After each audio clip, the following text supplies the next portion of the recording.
USAA and the Padres thank you for your commitment and selfless service to our great nation. We now ask all fans to please rise and remove your caps as our veterans in the crowd salute the flag. Presenting our nation's colors today, the Marine Corps Recruit Depot Color Guard. Interpreting our anthem via American Sign Language, 17-year-old Bree Scott, accompanied by her father, HM1 Alan Scott, who has served as a Navy Corpsman for 16 years. Next, please welcome 16-year-old Jasmine Rogers, accompanied by her father, Major Jacques Rogers, who has served in the Marine Corps for 16 years, with 6 deployments to Iraq and Afghanistan, recently returning from a year-long stint.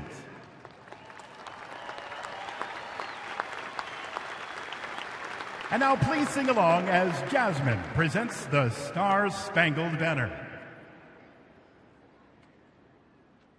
Oh, say, can you see by the dawn's early light what so proudly we hailed at the twilight's last gleaming, whose broad stripes and bright stars through the perilous fight o'er the ramparts we watched were so gallantly streaming, and the rocket's red glare, the bombs bursting in air, gave proof through the night that our flag was still there.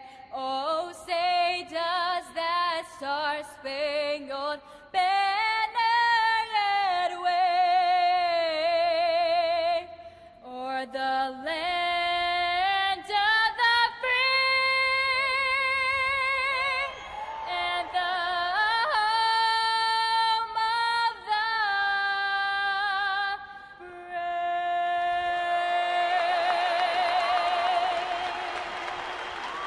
Jasmine Rogers and Bree Scott with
Chamber of Commerce Sunday here at Petco Park as the Padres salute the military, and today honoring the children of the military. They sacrifice as well. And on this Father's Day, Major League Baseball continues to raise awareness for prostate cancer with the Home Run Challenge. Well, as we begin play today, the Padres, with 5 consecutive wins, have moved within 3 games of first place Arizona in the NL West. Compare that to last year. Same time a season ago, they were 18.5 games out of first place. As we welcome you to beautiful Petco Park in downtown San Diego. Final game of the 3-game series, the Padres against the first place Arizona Diamondbacks. And good afternoon, everyone, and happy Father's Day to Mark Grant and Tony Gwynn. Let's see, collectively, between the 3 of us, we have celebrated this day for real 11 times, and there is nothing more than that very first day when they say, "You mean that's mine?" Where's the handbook, right? Can he hit like Gwynn? Go get him. Absolutely. Well, the Padres, in winning 5 in a row, their longest winning streak of the season, have they ever come up with the money hits, the clutch hits, the 2-out hits, Tony? Yeah, they're the hardest ones to get. And, this week alone, Will Venable, Logan Forsythe, Kyle Blanks, all these guys have stepped up and gotten the big hits. Carlos Quentin. And in order to make a run like they've been on, in order to get back to 500 and possibly get over 500, you got to get those kind of hits, those 2-out hits. They're the hardest ones to come by. But you can see they've done a great job here since April 24th. You take that for the rest of the year. To a 29-19 record, 297 with runners in scoring position and 2 outs.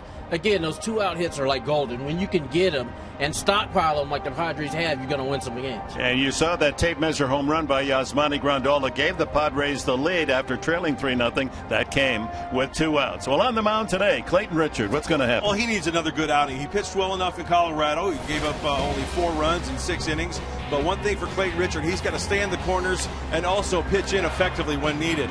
Because if he leaves the ball out over the plate, guys, we know this, the home run has been a big thing for Clayton Richard this year. So, hey, be aggressive in the zone. The velocity is there. He says he's okay. It's just a matter of location and keeping the ball down in the zone, getting some grounders. But he can go up and out of the strike zone by design and get those strikeouts like he did in Colorado. Well, last night, Jason Marquis made it 8 consecutive winning decisions, the veteran right-hander, and the save to Houston Street, his 12th of the season. More on that. Let's go down to Kelly Kroll. Kelly. Certainly, guys, a big win and another comeback victory for the Padres. You talked about the clutch hitting. It also took the bullpen coming in and, of course, doing their job. Houston Street, after the game, very impressed with what this team is doing right now. We don't give up, and that was one of the coolest things I witnessed last year with our guys. They never quit. You saw it in Colorado with the 9-3 game. Coming back from deficit after deficit, down tonight, 3-0. We got Marquis on the hill, who's pitched awesome for us, and he held him at 3, giving our guys a chance. They put up 5 in that inning, big inning, but we never give up, and I think that's what it's going to take to win at the big league level, but in this division especially, because it's a close race between a lot of teams. That is your Geico quote of the game, and it was funny. One of the guys this afternoon said, I can't promise a lot of things, but I can promise that this team will always come out and fight. What do you think, guys? You got to like hearing that. They have been battling, and certainly to dig their way out of that terrible start. 5-15 to now be at even money at 34 all and only 3 off Arizona's pace. In today's game, we're participating in the Home Run Challenge. Every home run in the game, either side, raises $20,000 for prostate cancer research. You can make a pledge by going online to homerunchallenge.org. After 5 days this week, 116 home runs have been hit in the majors, raising $2.3 million for prostate cancer research. Teams have taken the field. The Padres out there on defense. Let's look at the Diamondbacks lineup, brought to you by Hyundai. Parra in the 10-game hitting streak will lead it off. Willie Bloomquist comes off the bench to start at second base. Paul Goldschmidt among the leaders in home runs and RBIs. In fact, leads the league in RBIs. Then it's Miguel Montero, a 2-run homer last night. Veteran Cody Ross hits fifth, and Martin Prado.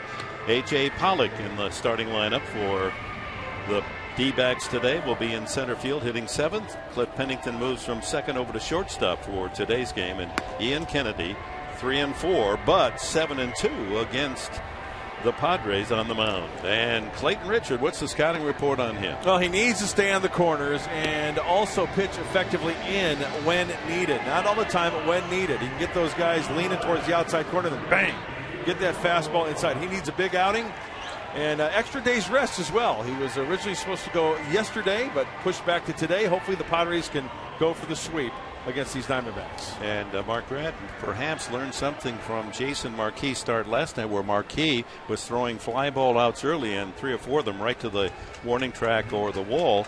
And you can't do that here, especially on a day game. He needs to keep the ball on the ground, and Marquis figured a way out. That's a big key. Also with the day game, as you mentioned, the ball's going to fly a little bit. Doesn't seem to be much wind, but hey, work down in the zone and work some grounders. So Gerardo Parra leads it off. Richard ready to go. Left-hander against left-hander. Padre defense is set.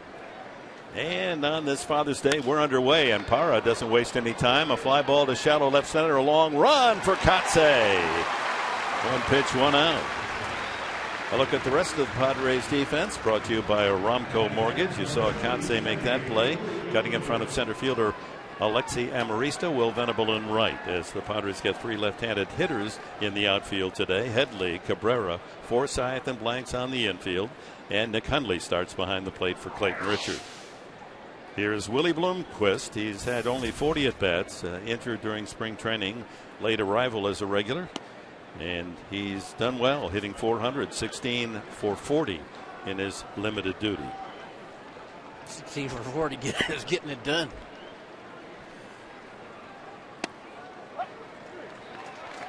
And once again, Southland Technology bringing you the Fox tracks. Hey, that's a good sign. First 2 pitches got squeezed on the first one, but that's exactly where Clayton Richard needs to be. Dale Scott calling balls and strikes, 2-1.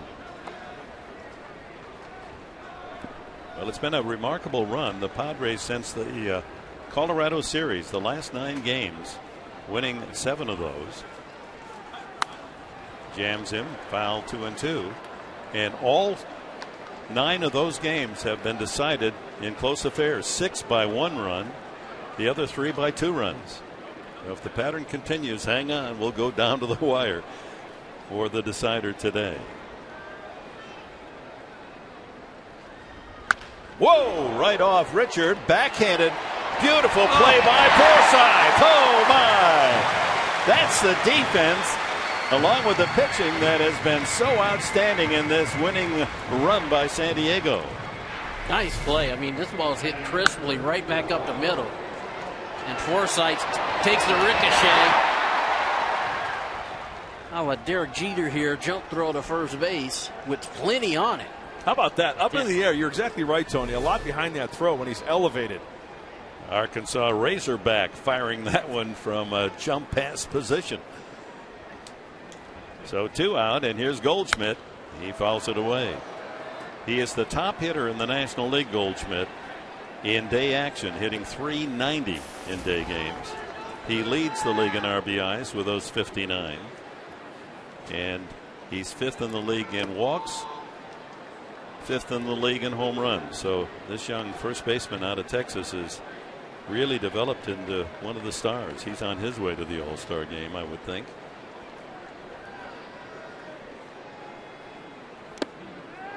One and one. The Padres have done a good job. First 2 games, he's hitless. He did walk the first time up last night and scored on the home run by Montero. Jason Marquis, another great job by the Bulldog from Staten Island, New York. Well, he battled, didn't he? He did. He's not a happy camper early. No, he was not. He could not find the strike zone, and you can see how competitive he is, because he was not only arguing with himself, but arguing with the umpire. You know, I knew he was competitive that after that one pitch he didn't like, he took the ball and took a total bite out of it. Well, there's this line from last night, getting the victory. A nice 105 pitch effort for Jason Marquis. Now 9-2. Only Adam Wainwright, St. Louis Cardinals, has more wins than Jason Marquis. Check swing. Did he go? No, says first base umpire C.B. Buckner. Well, let's take a look. Oh, yeah, he went. We haven't looked yet. I can tell you he went. No, he didn't. Good check swing. I mean, when the hitter takes the bat off his shoulders, he thinks he goes around. Ground ball to third. Headley right there.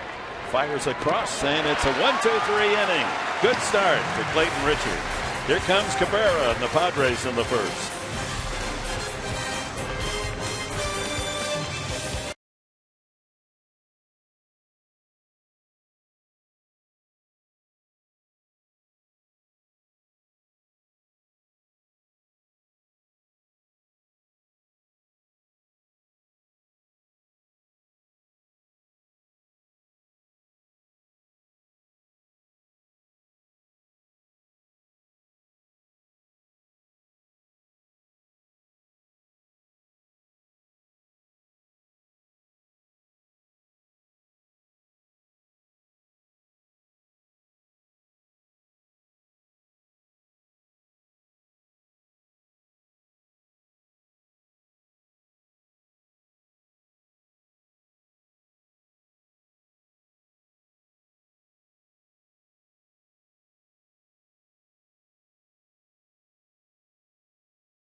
Brought to you by Petco, where the healthy pets go. And by Farmers Insurance. Contact your local agent at 888-96. Farmers. The great Navy town of San Diego. One of the many attractions for tourists is to be able to visit the Midway and other sites that have served so well through a couple of wars here in this city. Padres lineup brought to you by Toyota today. Cabrera, Amarista, Headley, 3 left-handed hitters, 2 of them switch hitters. Then Kyle Blanks in the cleanup spot. Carlos Quentin still suffering from a sore shoulder. Mark Kotze will hit 5th, and Forsythe will Venable.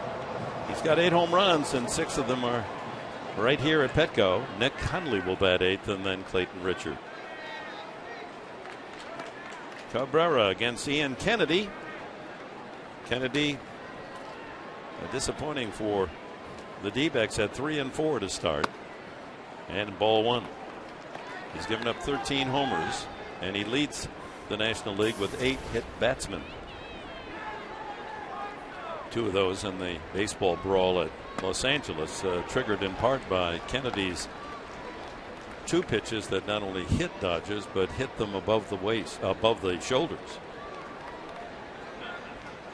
Former number 1 draft pick of the Yankees 7 years ago.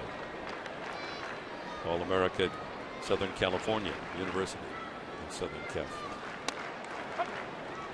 1-2 now to Cabrera.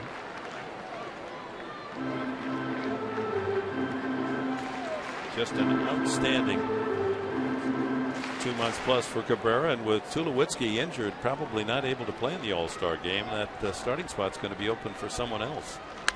Maybe it's Cabrera. He punches that one into shallow left, and it falls for a base hit.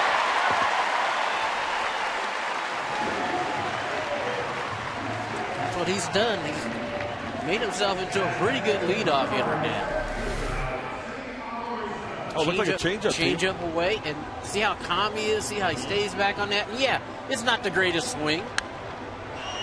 You'd rather have a bad hack like that get a knock than a nice healthy one right at somebody. Sometimes right? to get the knock, that's what you have to do. You have to stay calm, and he let that ball travel as far as he could. But and now you get to the second part of his game. Now you get on first base and you can make something happen. He spoons that single into left field, and here's Amarista. Up high, ball 1. We're seeing a lot of golf in a big golf weekend, of course, with the U.S. Open Championship decided every year on Father's Day. And last night, Kyle Blanks took out the 1-iron out of his bag and hit one into the left field corner for a home run. Low laser shot. That thing didn't get very high. Cabrera with 31 stolen bases. He's way ahead of the pack in the National League. 11-12 steals ahead of the second place pilferer.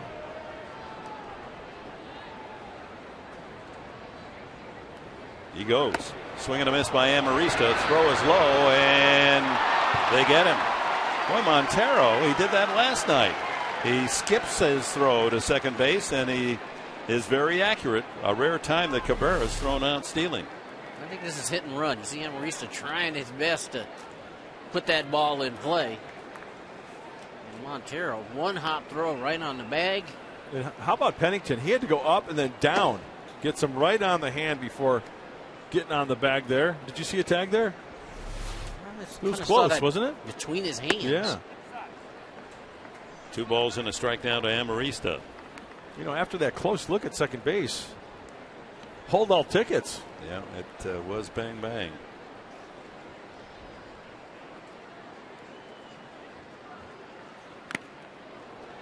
And a foul tip, 2-2. He sets it down plenty of time, but does he tag him? Yeah, I think he does. Just nicked him. Looks like he got him on the arm. Good call. Bill Miller making the call out at second base. Amarista with Chase Headley to follow. Well, you got to get to Kennedy early because once he finds the groove, he's tough to beat. And against the Padres, 7-2 lifetime. Here at Petco, 3-1. Yeah, they did beat him back on May 5th. Swing and a miss. First strikeout for Kennedy. A look at the Diamondbacks D, brought to you by Hyundai. Ross and Lett, Pollock in center field, and Parra, who shares the lead in assists by outfielders with 8 in right field. Prado, Pennington on the left side, Bloomquist and Goldschmidt at second and first, with Montero behind the plate. Headley at 224. Ouch.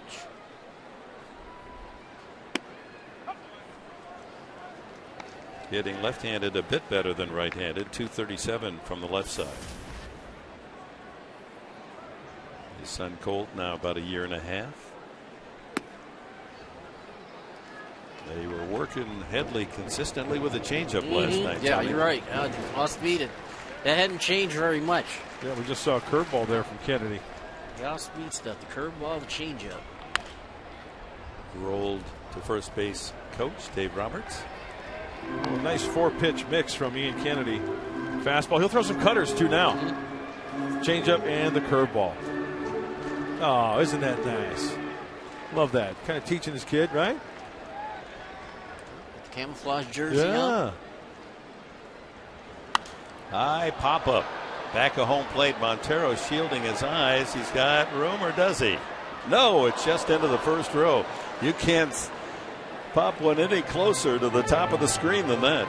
Just did work its way into the crowd, and that gives Headley another chance to swing. Isn't that something? Last year at this time, Padres were 24 and 44, 18 and a half out. That's unbelievable. Here they are, just 3 back of Arizona. So this is really a 2-game contest.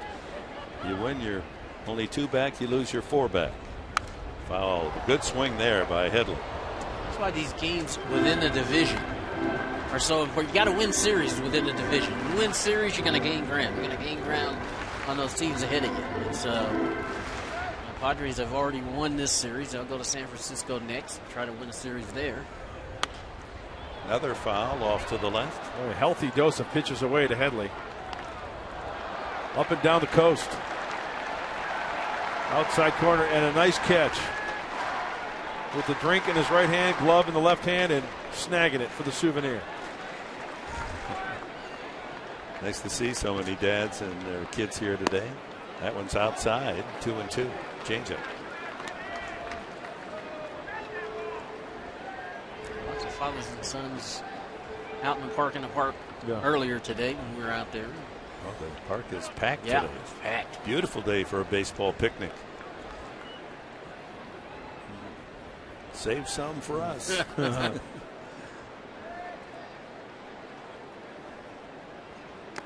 And that one skips in low. A changeup. Full count for count.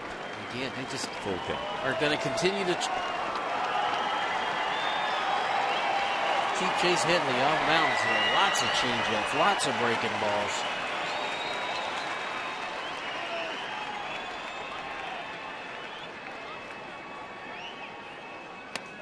And he chased ball 4. That's how it's been going. Couple of strikeouts for Kennedy. Padres get a hit from Cabrera. No score.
With the big 3-run shot in the 4th inning last night, told me after the game, you know, one of the biggest differences he feels like for this team from a year ago is that last year they would start on top, they'd end on top, but if they weren't, well, they weren't going to win. And he said this year completely different. We're always in the ball game, coming up with those big hits, and he said, and they're coming from different guys. And he goes, last year we relied too much on the same people, and this year we're getting them from everyone, and he feels like that's one of the biggest improvements they've made. And certainly we've seen that lately, haven't we?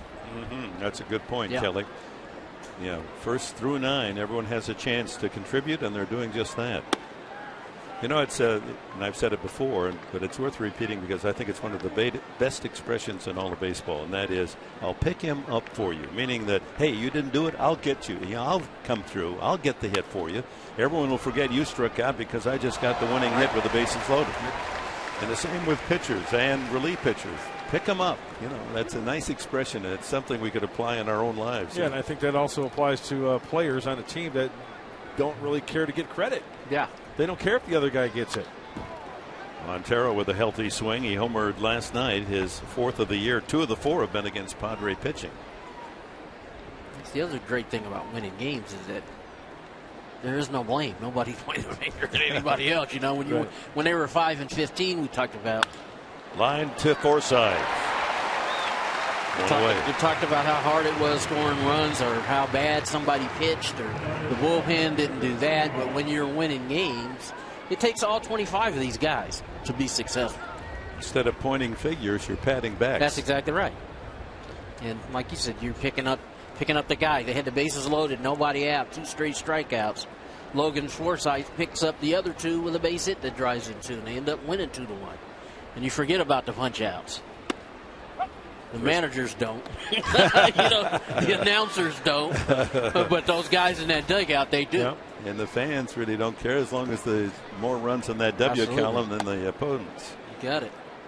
Cody Ross. It's the Padres going over the hitters there.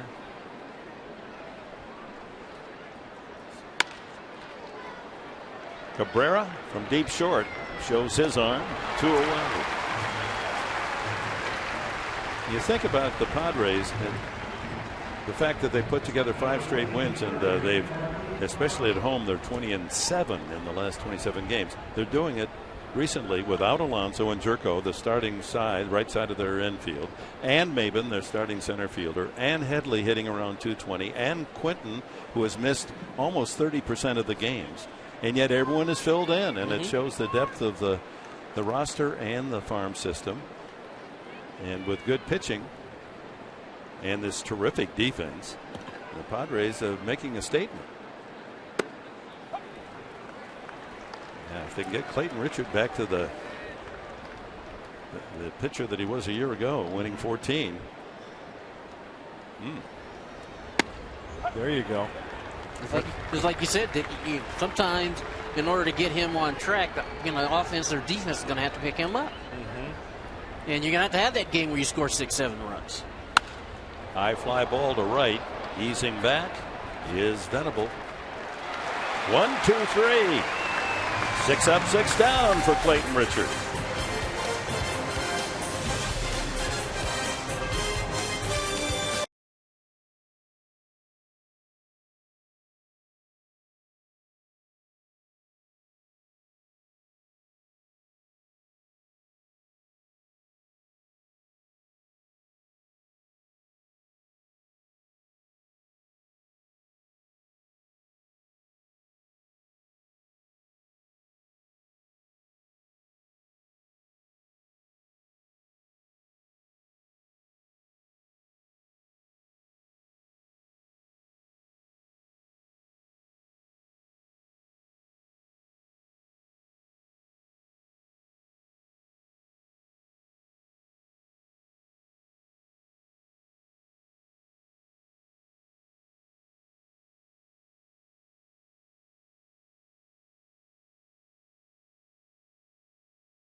I want to say Happy Father's Day. I know there's probably not a card in the mail from me, but that's pretty much how it's always been, and I'll definitely give you a call and just want to say thank you for everything. So an apology, no Father's Day card, but he's going to give Pops a call after the game, and hopefully with some good news as Kyle Blanks leads off the second. The Padres' leading slugger is slugging percentage is .496. And in part because of his 7 home runs, and there's that tee shot home run into that left field corner last night that bolstered the lead up to 6-3. Takes a strike, 1-1. That was a missile he hit last night, and again, I don't know how he got to it because it wasn't really a strike. It was in off the plate.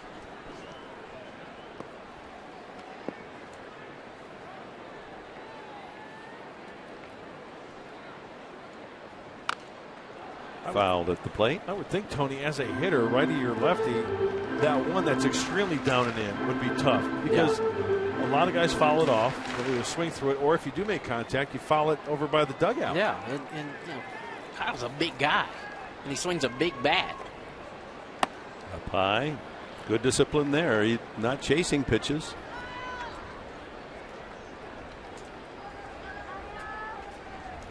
Remember when he came up for the first time 4 years ago and raised a lot of eyebrows with the 10 home runs. Did he check? Yes. Full count. Only 54 games, 10 home runs, and everyone couldn't wait for the next season to start and see what Blanks could do. Then he's been hampered by injuries for 4 years. But he's back at age 26 and living up to all the high hopes. Well, couldn't check on that. That's the second strikeout. Fastball up from Kennedy. Hey, fans, get more. Okay, take 2. Get ready for more summer fun at Petco Park. Your Padres have added great new promotions to make this summer more fun, including Mr. Enberg's favorite, Taco Tuesdays. Kids Fest at the park, Padres Fedora is my favorite, and much, much more. Padres games are the place for fun this summer. Join in on the fun. Padres.com/summerfun or get on the horn 619-795-5555 for all the details. Katse fouls off the first pitch. Could I trade mine for a quesadilla, just a little cheese quesadilla? Sure. Okay. You like guacamole? Oh, salsa? Yeah. Big fan. Yeah, Fallbrook's famous for their That's right. avocados. Yep. Yeah, got to salute them every time I have a little of that guacamole dip. Katse in the starting lineup. Gets a rare start, about once a week. Premier pinch hitter. 7 for 23 as a pinch hitter with his only home run. Kennedy's got the strikeout pitch going. 4 batters, 3 strikeouts. Like you said, Dick, the last 2 he's gone up the ladder. He's tried to throw the changeup away and guys didn't bite, and then he 2-strike fastball up the ladder. Up the middle, can that squeak through? Backhanded by Bloomquist, and he gets him by a strike. Yeah, the strikeout of Headley and the strikeout of Blanks on 3-2 pitches up. Could have been walks. Here's Logan Forsythe. How about the production from Forsythe? 5 games, 6 runs batted in.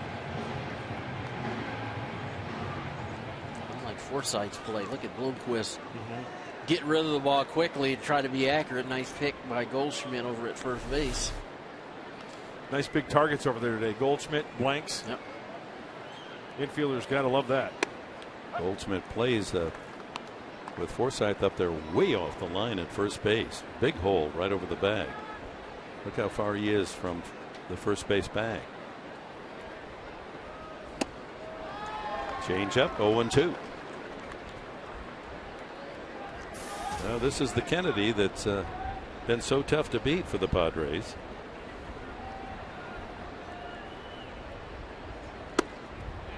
Misses outside as Kennedy thought he had another strikeout. And when we have seen Ian Kennedy on his game, he just dices that plate. He stays out of the inner part of the plate and pitches to the outer thirds very effectively. Check swing foul. Well, Forsythe, you can't hide him. Wherever he plays, he comes up with a big play already today at second base. Here he is in left field last night. Saving an extra base hit, like diving into the pool. 1-2. Change up, and he fouls that back. You know, I know Forsythe is young, but diving like that, Tony, that takes a lot out of you, doesn't it? Yeah, and it comes from not being out there very often. That's where that particular play came from. He started out, took a bad route, and in order to recover, he felt like he had to dive for it. Off the fist to third. Prado across to Goldschmidt. A 1-2-3 inning worked by Ian Kennedy. On to the third. No score.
Hundley's dad. Tim Hundley is here to take in a special Father's Day game today, and it must be so nice to get to see your son out there, be a part of this Father's Day afternoon with him. You know, it's a great experience for us, and we're thankful that we could be here in the box here, the owners. It's really a neat thing. So. Now, Nick told me yesterday you spent a lot of time with him in the cage when he was younger, and he said, I got to thank him for all of those memories. That had to be very special for you as well, though. Well, you know, I'm thankful that my wife could get Nick to us wherever we were, and it took a lot of time, but it was really fun to spend time with something that he had such great passion for. I was just going to ask, what's been the best part of watching his career grow and getting to see him today here behind the plate? Well, I think the fact that it's such a long process and it takes a great effort to get to your highest level and to stay and to keep working at it. And it's just been fun to see him push through all the situations that he's been involved with. And what are you doing now? Because you're coaching and you're at UNLV, correct? Right. Yeah, I coach the secondary at UNLV, and it's been great. Well, enjoy this afternoon. Thank you so much for taking time to be with us. Thanks, Kelly. Here you guys go. All right. Good job, Kelly. And you can almost predict it when you interview a coach. They got a special voice. They have to shout a lot. And he's been shouting for many, many years. He coached at UCLA and Arizona and now at UNLV. Good to have Tim Hundley, Nick's dad, with us today. Yeah, shouting at that secondary and the football team at UNLV. You're not shouting enough, Tony. I guess baseball's a little different than football. It is. And basketball. You're right. I'm a lot calmer now than I used to be. So. A.J. Pollock rounding out the Cabrera. This is Cliff Pennington, switch hitting infielder. Ooh, good pitch. 1-1 the count. Pennington just missed a home run last night. Chased blanks all the way to the wall in right field. Made a catch going away as he crashed into the wall. Hitting right-handed, batting only 143, 293 from the other side. And 3-1. First 3-ball count for Clayton Richard. No, second.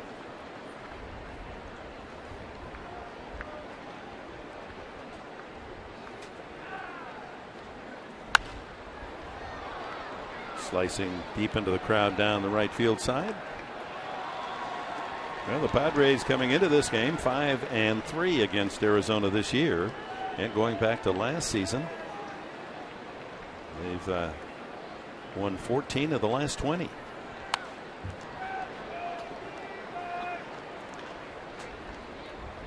Guys can't wait to get to the ballpark. Tony, you've been on some teams, right? That's had some streaks, and it's one of those things where you can now.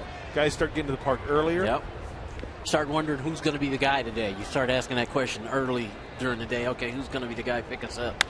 Line drive, first hit of the game for Arizona off the bat of Pennington. Quick fielding by Kotze to throw to second base. Not in time. A hustle double for Cliff Pennington. Well, the D-backs have their first man on base with one out. The double by Pennington. Nice hitting there by Pennington. He made up his mind he was going to go for two.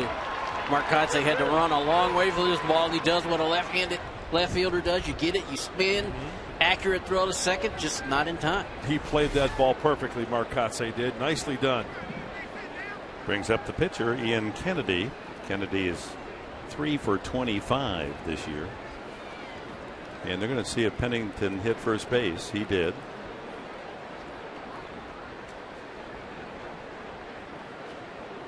About one time in 100 you'll get a call. It's got to be pretty obvious that you've totally missed it. You stumble or get off gate. That's usually what happens. You stumble and kind of miss. Lose your footing a little bit. Miss your footwork. Let's look at first base to see. Hits the inside of the bag. Do you ever miss the bag and say, oh, I should have gone back? No, I never missed it, but never got caught. No, that's a better way to describe it. Never got caught. Yeah, because you teach runners to hit the inside corner, and where the umpire is standing, sometimes ground ball foul. Especially around first base, sometimes it's hard for them to see. And if you don't see the miss as the umpire, you're not going to call it. Right. Hey, pretty good in the first pitch strike category for Clayton Richard, 8 of 9.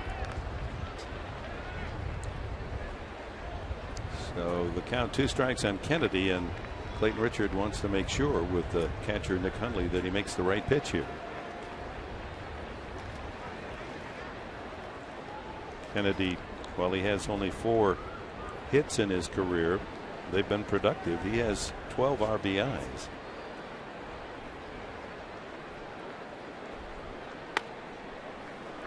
One and 2.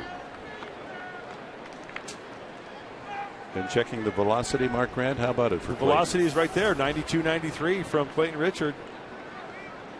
It's all fine and dandy in that category. Runner goes. Throw to third. And not in time. That was close. I thought he had Kennedy struck out at the plate. I did too. So it's 2-2 on Kennedy. So that becomes a big steal for Pennington, as Kennedy now can bring him in with an out. Wow, so he got squeezed on that one too. Moving up 90 feet. Now Bud Black will bring the infield in. Sliding towards the outfield part of the bag there at third base.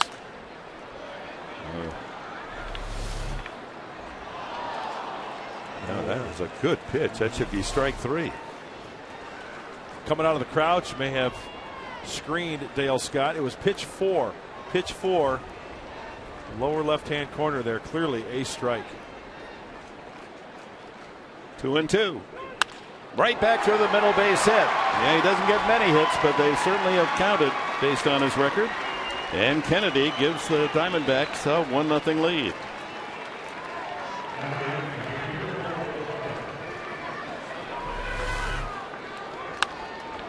Yeah, you don't know for sure if bringing the infield in is the thing that allows for that run to score.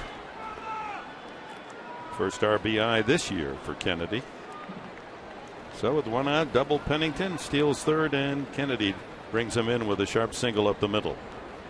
Leadoff man Parra, 10-game hitting streak, batting .400 in the last 10 games. Fly to left, his first at bat.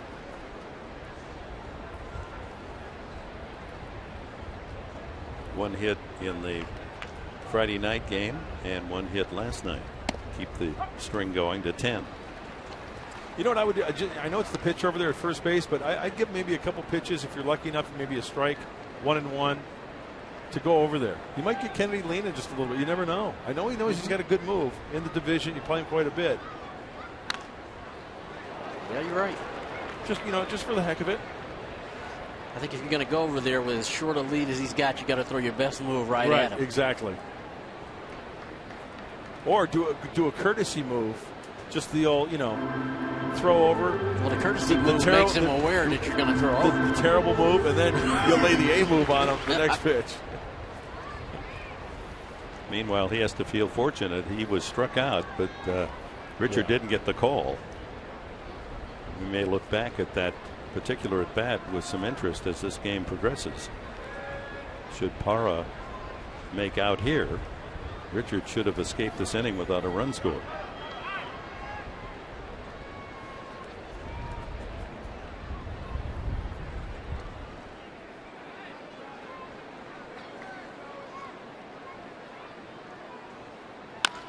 Chop to Cabrera. They get the lead runner. That should have been the inning.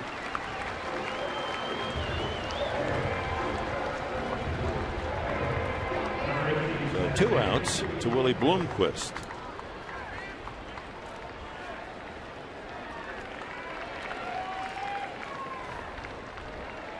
Kennedy gets the high fives, knocking in the run.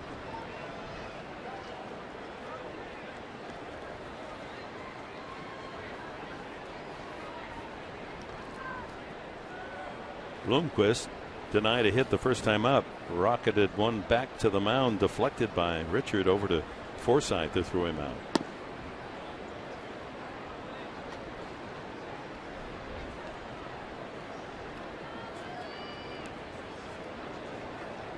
Parra has 5 steals. Arizona doesn't run much.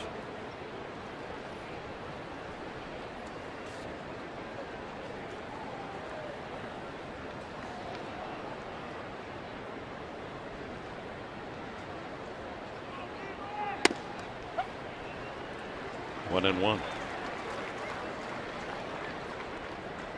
Always going to find a Tony Gwynn 19 jersey here. A lot of them. And I think that's awesome. It's a nice feeling still. See those 19s all over the place. On the inside corner, 1-2. Richard's still doing a good job. Remember the scouting report that I gave earlier? Yep. Pitch in effectively when needed, and that's exactly what he did on that last pitch. Let's see if that fastball in sets up something away, or he can double up. Bloomquist crowds the plate. There goes the runner. The throw by Hundley, and they get him. Boy, that's a good slap tag by Forsythe. He caught it and had that ball on the runner. Very close call. Power is gone, but Diamondbacks on a double by Pennington and Kennedy singles take a 1-0 lead.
Hits Montero, and then the retaliation. Puig nicked in the nose,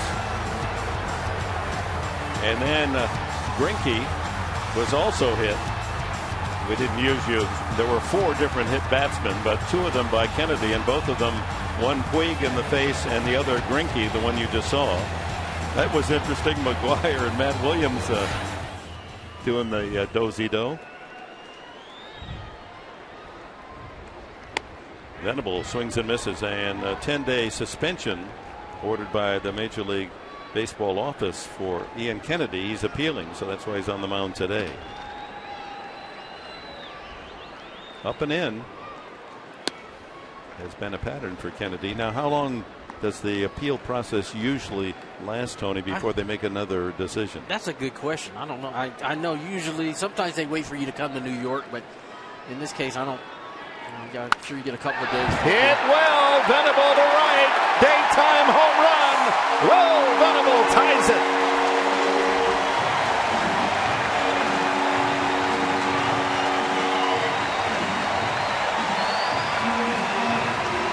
Number 9 to lead the Padres for Will Venable.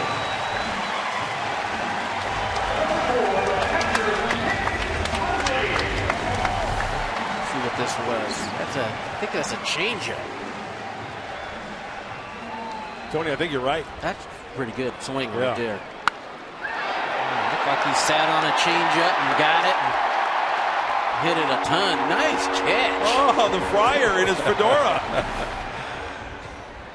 That's a hat trick right there, huh? Yeah, that was nice. 14th home run offered by Ian Kennedy. In fact, you know what? That wasn't nice. That was some kind of nice. Beautiful. Nick Hundley, 1-1. Yeah, that's the way to answer the run by the D-backs in the top half of this third. Venable wastes no time leading off with that homer. High fly ball to center field. Didn't quite get it all. Pollock near the track for the first out. Well, you know what? This is under review, guys. The Friar with the fedora, it's under review.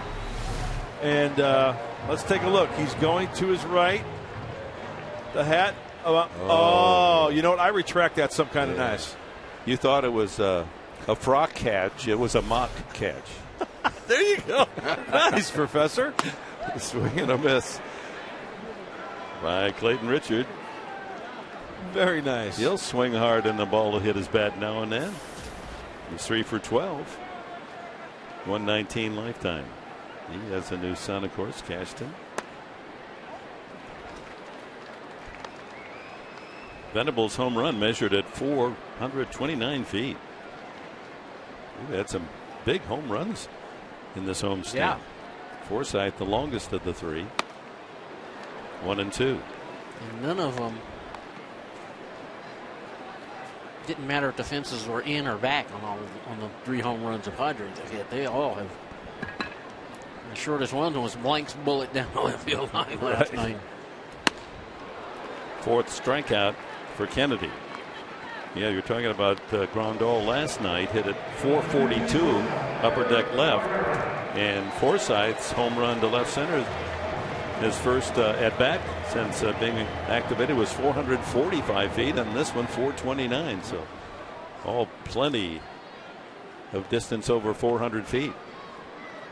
2 outs, top of the order. Everett Cabrera blooped a single to left back in the first inning. Kennedy throwing strikes. But with the 4 strikeouts, his pitch total high, 46 already, and 2 outs into the third.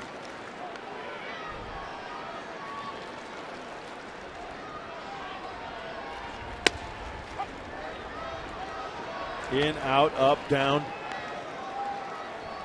Kennedy's one of those guys also doesn't seem to fall into a pattern. No. Because he's got 4 good quality pitches. Absolutely. That he can throw anytime, and he can locate them as well. He was a big winner in this league a couple years ago. Watch out. Wicked low line drive into the seats beyond Arizona dugout. Let's just count the hits here in this month. Major league leading, Everett Cabrera. Remember, he was on that string of 2 or 3 hits almost every game a week ago. 25 total. Parra right there with 21.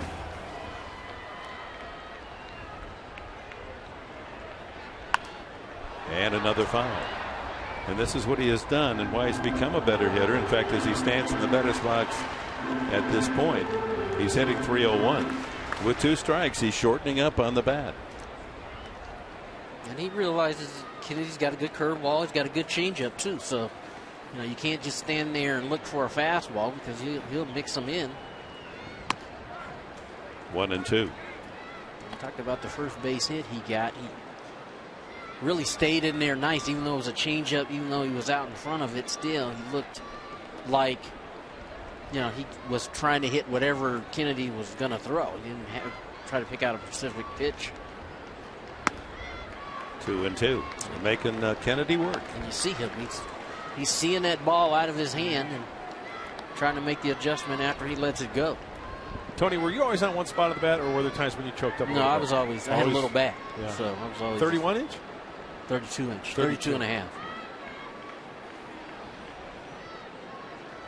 Line drive right to the third baseman. So he gets a bloop hit the first time, rips it hard on that at bat, but right to Prado at third. But Will Venable, number 9 for the right fielder. 1-1 tie.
Pleased you've joined us here on Fox Sports San Diego. Tomorrow night, 1 to 3, we'll be up in San Francisco. Volquez against Zito, 6:30 here on Fox Sports San Diego.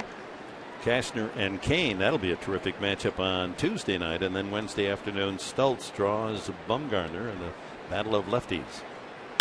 Line drive into left field for a base hit. Solid single by Bloomquist. Brings up Paul Goldschmidt. 1-1 tie here in the fourth. Boy, beautiful blue skies. Temperature in the low 70s. Ideal San Diego day. You know, whenever I see a day like this, guys, and Tony, when we were teammates around the batting cage every day, remember Deacon Jones? Yeah. What he would say?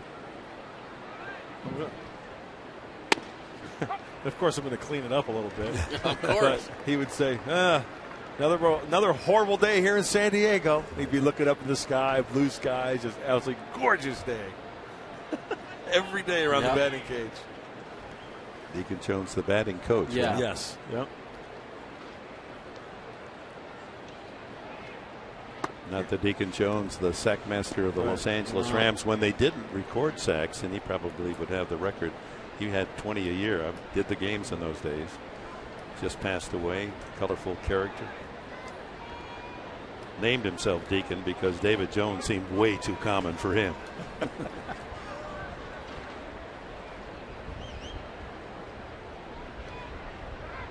You know, I couldn't even tell you Deke's first name, given name. David Jones. As far as the hitting coach for the Padres. I don't know. I couldn't tell you.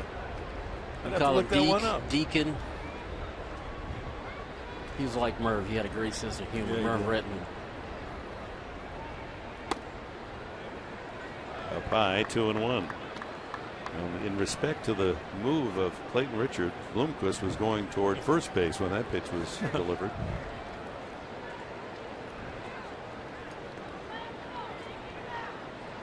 Infield set for 2.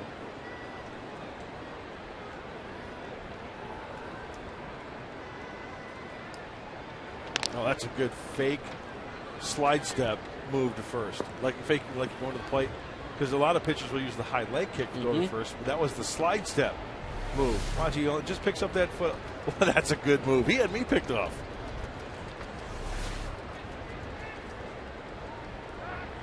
You see, a lot of times against a guy like Clayton Richard, you'll take what they call a one-way lead. You'll get to your furthest point, and the first move, you're going back towards first base. Cabrera coming in, chat with Clayton Richard. What's that about? I don't know. Just making sure on a comebacker it's going to come to me. And usually the communication between the shortstop and the second baseman as to who's going to cover. To right field, Venable. For the first out, Bloomquist back to first. Hey, a big out for Clayton Richard. And Paul Goldschmidt at the plate. Let's go back to the first pitch. With that run around first base, pecking away at the outside corner. That was one of the scouting report points. Stay on the corners. Going up the ladder, he got squeezed on that one as well. So the common thread here, look at that. Up and down the left coast there, just trying to pummel that outside corner, giving him right field for the out. Hey, that's progress, right? Mm-hmm. You miss over the middle of the plate with Goldschmidt, it's a different story. Here's Montero. Line to second baseman Forsythe the first time. You remind me with the left coast Richard Lederer on Saturdays in the UT. He has a column, language column, and how our language is confusing, humorous. You know, why is it the eastern seaboard but the west coast?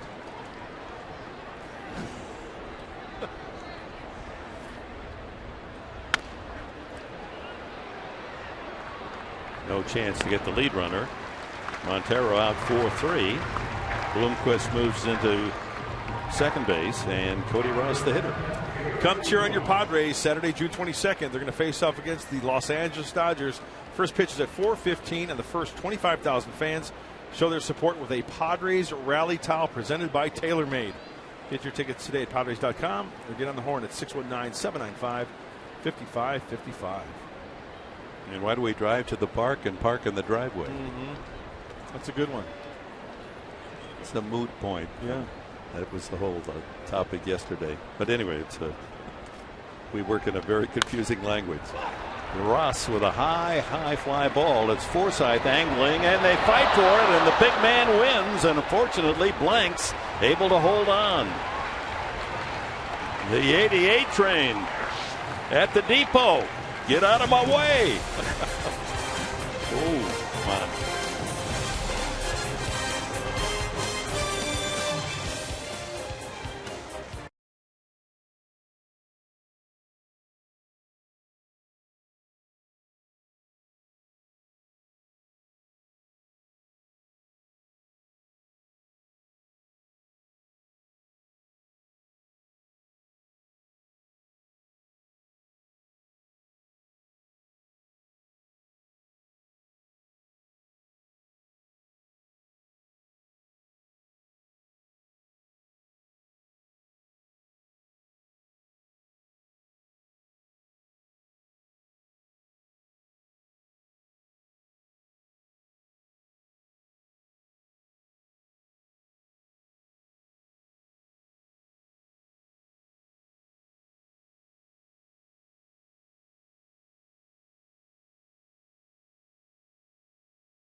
AT&T Twitter poll on this Father's Day. It's only appropriate.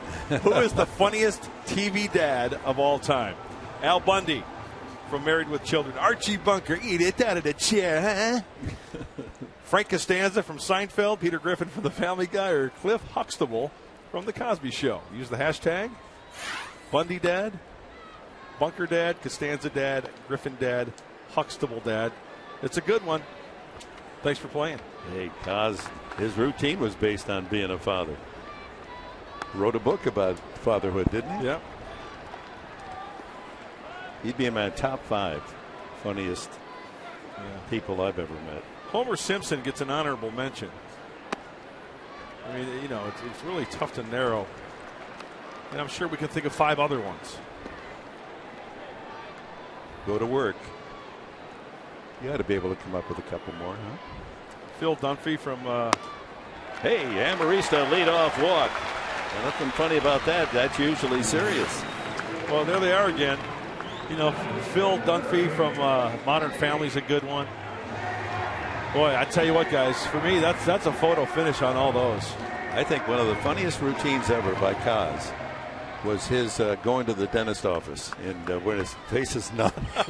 Getting the Novocaine, yeah. Chase Headley struck out his first time.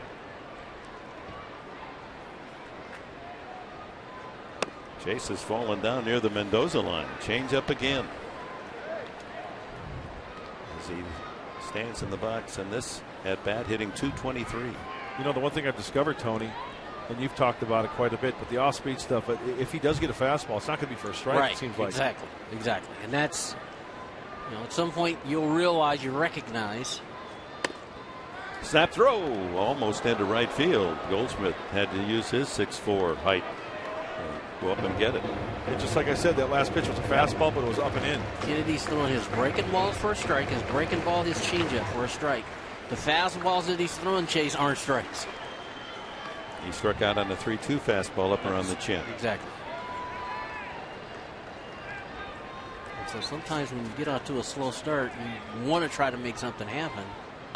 Foul back. And that's been part of the problem, too. When he does get a pitch he can handle, he's fouling many of those off. So if you were Headley now and you're in this slump and you see how the pitchers are working you, What would you go to? And my game plan was pretty much the same all the time. Was that when you face a guy like Kennedy who's getting his off-speed stuff over for a strike, not throwing your fastball, you try to take him the other way. Don't even worry about trying to pull a ball.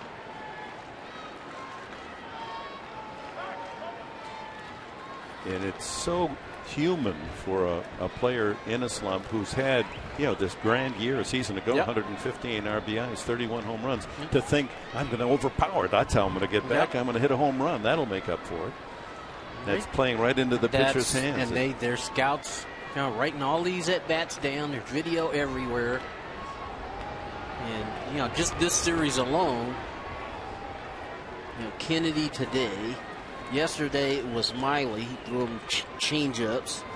The day before was Cahill, sinker, out of the zone.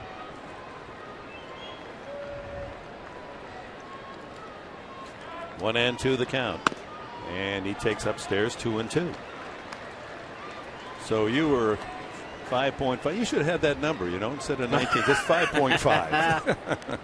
That's all. That was my thing to just remind me. That's, good things can happen when I'm just thinking that way. And that's why when you get a guy throwing change-ups, breaking balls, that puts you to the pull side. There it is. Change-up strikes him out again. Goodness. 5 strikeouts now for Kennedy as we go to our Saquon Casino Daycation stat of the game. In his career with Arizona, Ian Kennedy, 4th all time. It'd take a while to catch Randy Johnson over 2,000. It's pretty amazing. Randy Johnson had that many strikeouts. He pitched in Arizona, 6 years, maybe 7 years? I think so, yeah. He finished with over 4,000. Yeah. And still was almost 1,000 behind Nolan Ryan. Yeah. He pitched with Seattle for a long time, though. Blank's soft swing. 0-1. Leadoff man Amarista with a walk here in the 4th. Outfield playing blanks with respect, deep at all positions. Ooh, almost threw that away. Amarista surprisingly doesn't have a stolen base this year. And that picture's to scale.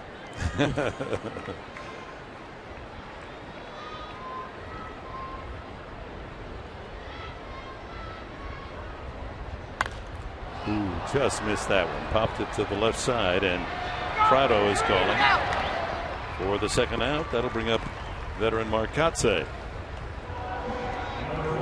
How's your Father's Day going, guys? So far, do anything special? We actually celebrated because you guys had the game with Mel Proctor on Friday night. So that was our Friday night, and we saw a wonderful play. La Jolla Playhouse. It's kind of a half treasure hunt, half mystery. And then you go into Little Italy and you go to various spots. You have to figure out all the clues. And then you meet somebody and they give you another clue. You got to go find your next play. It was a fabulous night.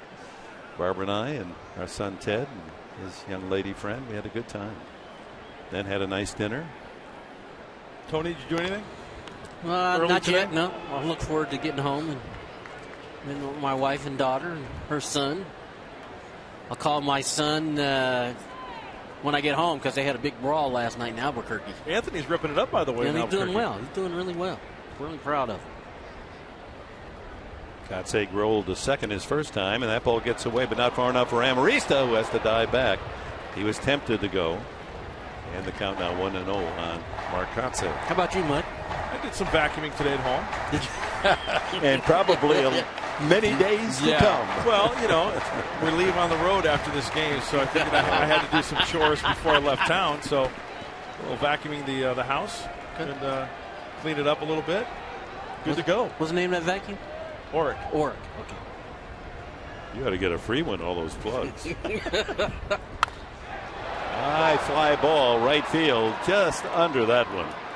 Finally comes down. And the catch made by Parra. So we've completed for at Petco a tie ball game.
amount of time and sacrifices that he made for me. I remember driving to tournaments. We'd leave at like 11 o'clock, 12 o'clock at night, and I'd be sleeping in the back of the truck, and he was, driving all night to get where we were going. So, and that was after working a full week of, his regular job. So, just a tremendous amount of respect and, consistency in the way he brought us up, and, the unlimited amount of time that he was willing to give for us, I think is probably the best memory that I have. And that kind of character building is being reflected in Headley's play this year. While his hitting has really been disturbing for him, it hasn't affected his fielding. He's done his job there, Gold Glove style at third. And he'll get on track. Prado leads off the 5th inning. Clayton Richard with his best start of the season, allowing just 1 run, 3 hits through 4 innings. No walks. Chopped out to the mound. Clayton took blanks for the out. He likes throwing from down under, doesn't he, to the bases? That was the adjustment for him because he was having trouble throwing overhand to first base. Gets in position. And Tony, you made the reference to Mark Kotze out in left field, spinning towards the glove hand side, getting some momentum, and making the nice throw over to first base for the out. A.J. Pollock grounded to short his first time. Diamondbacks are high in this young man. Ripped to third. That's what I'm talking about. Headley at the hot corner throws him out.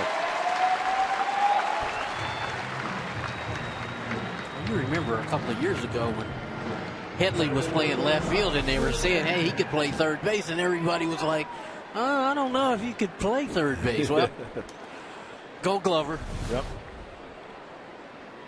That's a beautiful trophy. We've talked to Mark Grant and I about that in Dodger Stadium. Have you been up since they've built that new display going into there? I have there? not. No. Oh, that's like going into Tiffany's. You should see it, Tony. It's absolutely gorgeous. What is it, Dick? Every Gold Glove winner, every Cy Young, every Rookie of the Year, every Silver Bat. Bat, every they've got 2 World Series trophies there.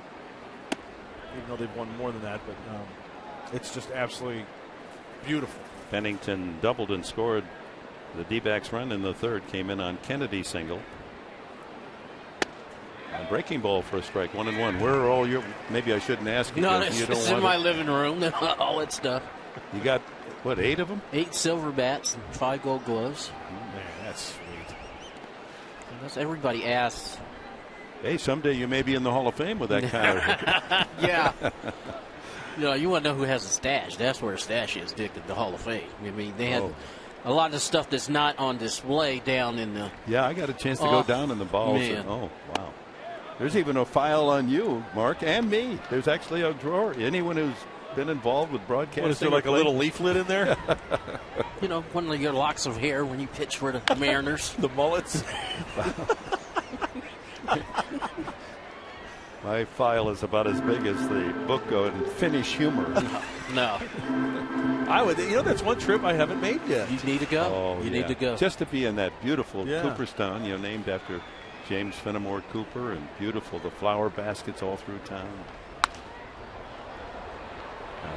Tony, I remember talking to you regarding your silver sluggers and your Gold Gloves, and I know the answer, but I'm going to pose you the question so everybody can hear your answer. What are you most proud of? Gold Gloves. Oh, without question. Not only are they cool looking, and I'll finish it after the break. That was a cool strikeout for Richard, his first of the game. We're at the halfway mark in this one.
Real friendly and real close. And by the Aramco Group. Purchase, refinance, reverse.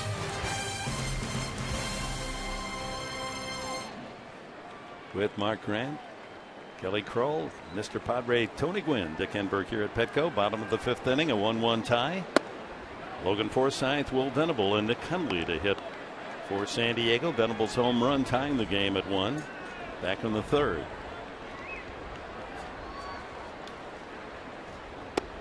Breaking ball caught the outside corner. Tony, we're talking about your silver bats and your gold gloves. The silver bats are nice, but the gold gloves, I love those because I really had to work. When I came up, I was a pretty good hitter, but defensively I was not very good, and I really worked hard at that. And to be recognized and win that first gold glove, that was my favorite out of all of them. 1-2 to Forsythe. Did you work on your arm strength? Everything. Just every part of your game in right field? Yeah, Tommy House was one of our instructors. And, people might not know, he's one of the best guys to describe throwing a baseball. Pulled to the left side, and Pennington across. Gets Forsythe. 1 away here in the 5th. We'll pause here, and we'll go back to your story as we call upon Will Venable to repeat his act of last time up. 429 feet worth of distance to tie the game. Number 9 on the season. He leads the club. 8 of his 9 home runs at home. And they say this isn't a home run hitter's ballpark. Home run swing there. He sat on a changeup and hit that out. And here now Kennedy's coming at him with a fastball, so see if he does anything different this time around. Oops. Little stack you off the plate. Straighten him up. 2 fastballs in a row. Both at 90. Not overpowering. 3 in a row at 90. Not a big man, actually, as pitchers go these days. 6 feet tall, 190, pretty average size, but beautiful mechanics. Yeah. Really does a great job with his mechanics. It's hard to tell when he's going to throw the change, when he's going to throw the breaking ball. It's all from the same slot. That one hit pretty well to left field, but Ross has room for the second out. Nick Hundley will step up.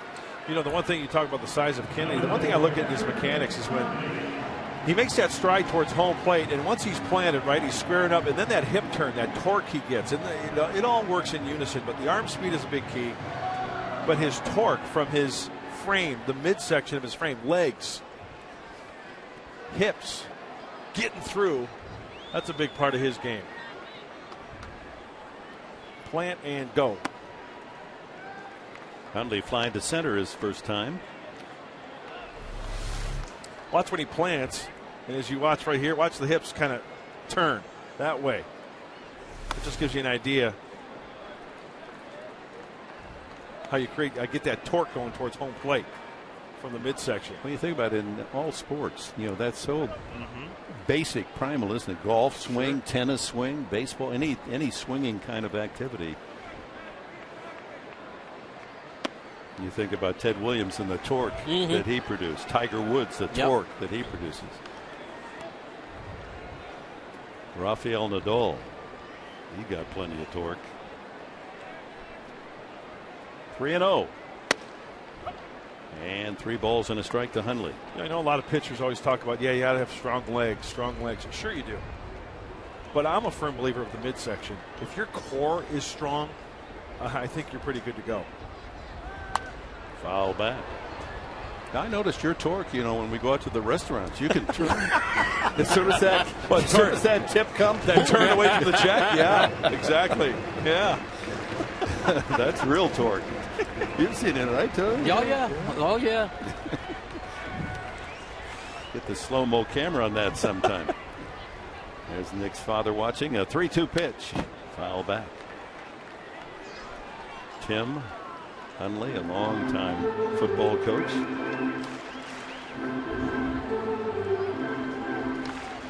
They're special men, coaches. Special. Second fathers. And Father's Day, we should send a card to our high school coach. They're like second fathers.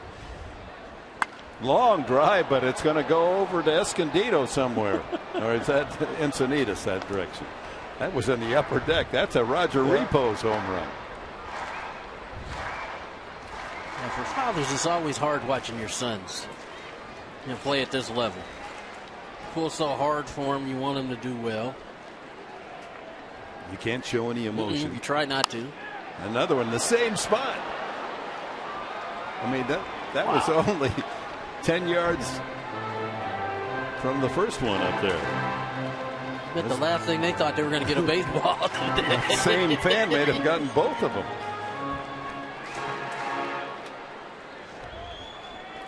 Ninth pitch of the at-bat coming right here from Kennedy. Line down the right field line, but slicing foul. I think Father Tim has just given his son the hit sign. Let's see if he can come through. Make and Ian Kennedy throw some extra pitches here, now up to 83 in the game. Tied at 1 here in the bottom of the 5th.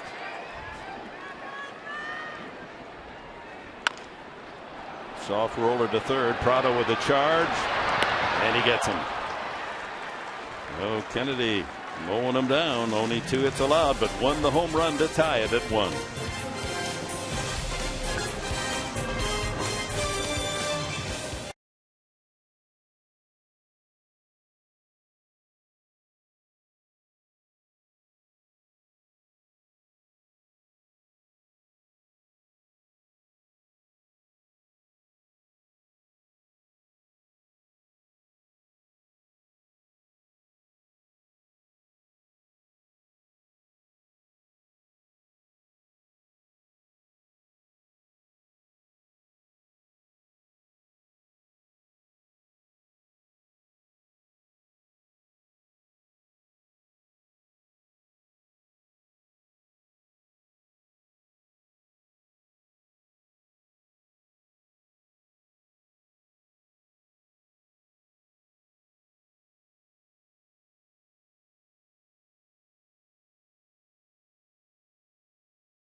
Results for the AT&T Twitter poll question.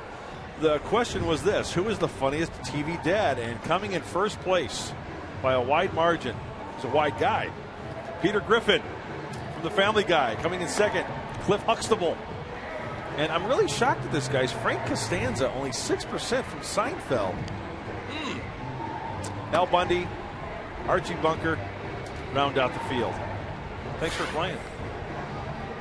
Yeah, I think a lot of that depends on the age group that takes the time to Twitter. Sure. And, some generations aren't twitting and twittering like others, Like mine. My generation. Yeah. I'm terrible at all that. You don't have a Twitter account? I think I do because, us as TV announcers, you get the lineups before they actually get posted. They have a website. Ooh, line drive back through the middle. And Ian Kennedy is 2 for 2. Richard is allowed just a handful of hits, and 2 of them, of the 4, by the opposing pitcher. Both up the middle. And both solid.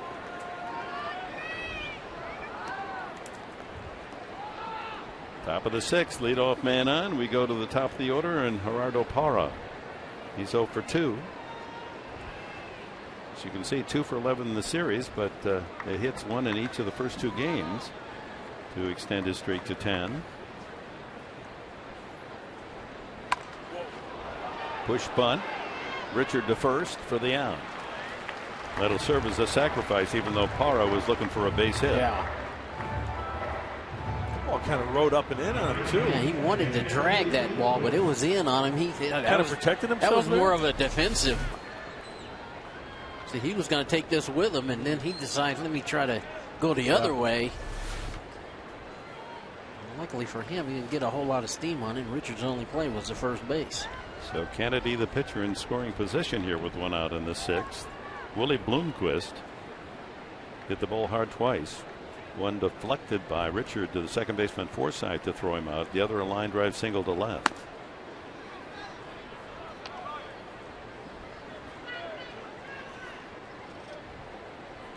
Pitchers duel here on this Sunday at Petco. A 1-1 tie in the 6th. 4 hits for Arizona, 2 for the Padres. One of them a home run by Venable. Breaking ball misses. 2-0. Runners in scoring position. Bloomquist 3 for 7 on the season.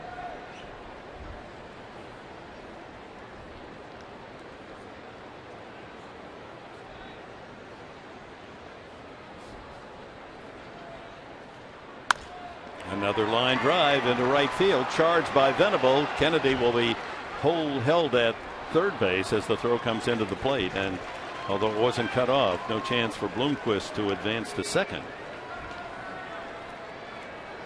So first and third with 1 out, and the leading RBI man in the National League stepping up in Paul Goldschmidt.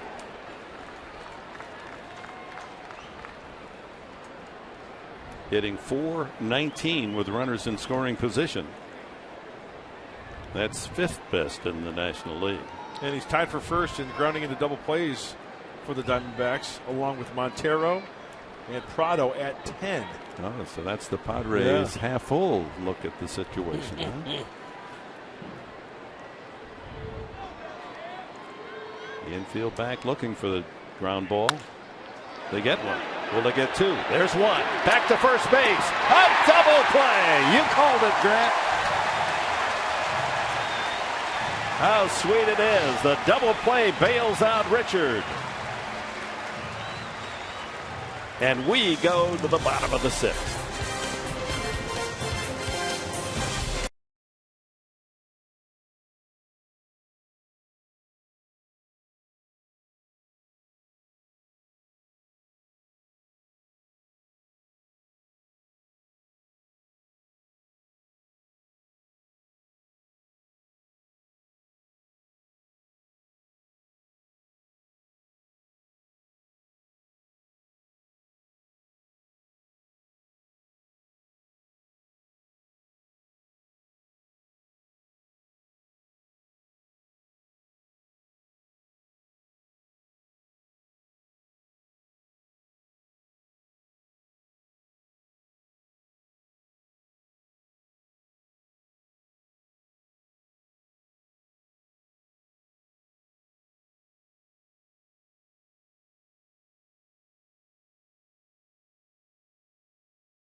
Here in the 6th inning, and we've seen Logan Forsythe make a terrific play at second today. That's because Mark Kotze is out in left field, where of course Logan was last night, and that was one of his first times of playing out there.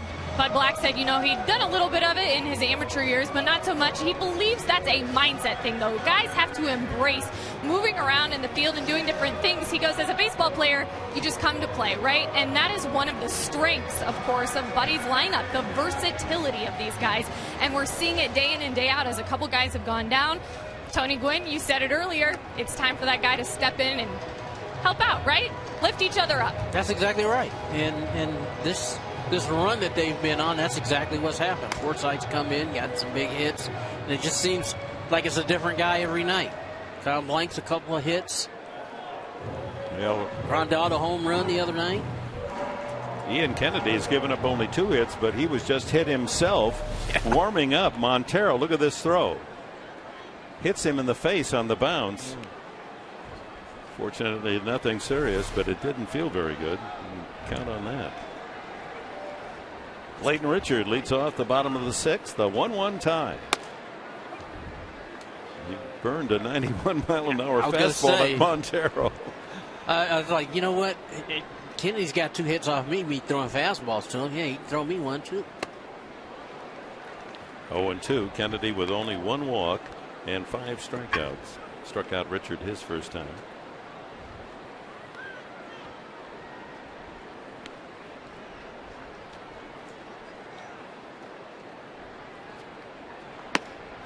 And another strikeout. A half dozen now for Kennedy. Hey, join your Padres Sunday, June 23rd for U.S. Navy Appreciation Day, presented by USAA. Enjoy a special pregame ceremony honoring the members of the U.S. Navy before your Padres take the field against the Dodgers at 1:10. Get your tickets today at Padres.com or get on the horn at 619-795-5555. Let's come out to the ballpark and say thank you to the U.S. Navy. Yeah, Anchors away next Sunday here at Petco Park. When the Padres come home from that brief road trip, 3 games up in San Francisco, the Dodgers will be waiting for them Thursday, Friday, Saturday, and Sunday next week, and then Philadelphia Monday, Tuesday, Wednesday. Get your tickets early and save. Cabrera looped to single to left and line to third. Next pitch from Ian Kennedy will be number 90.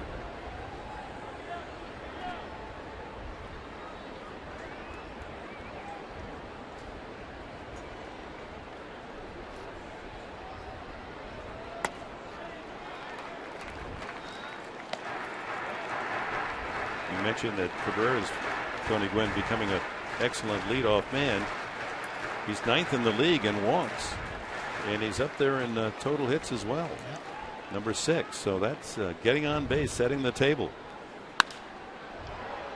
The hardest way is just getting hits. But he's starting to come into his own again, and it's a belief in yourself that that you can be successful.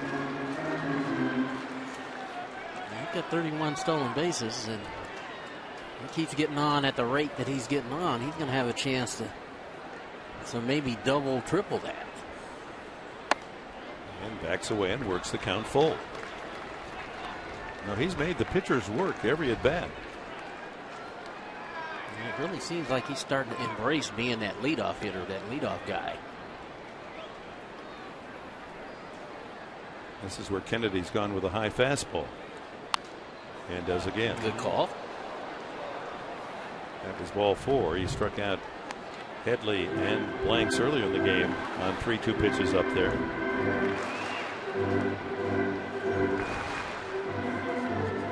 Padres trying to make it a double sweep on the homestand. 3 against Atlanta. They've won the first 2 against the first place D-backs.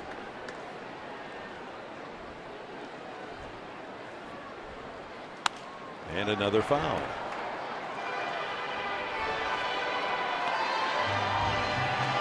Amarista waits his turn on deck. 1 out here in the 6th.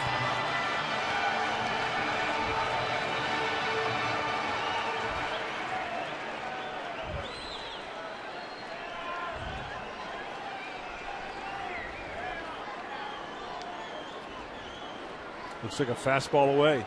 Up the middle and by the dive of Bloomquist. Another hit for Cabrera. He is becoming a tough out. Yeah, he really is. Kind of tough to tell what that last pitch was. It looked like Cabrera was out in front a little bit. Wasn't his best fastball. He probably took a little bit off of it. Yep. Left it in the middle of the plate. And again, Cabrera, short stroke, hits it back up the middle. Bloomquist lays out, but can't get it. Nothing bad with playing a little pepper. That's all. Just get the ball through the infield, get on base, make something happen.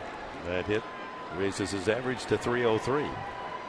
Amarista struck out and walked.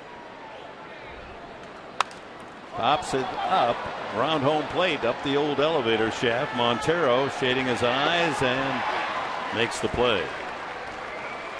So 2 outs to Headley.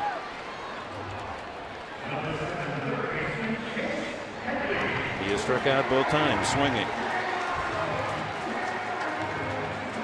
Against Kennedy, he has a .318 lifetime average with a home run.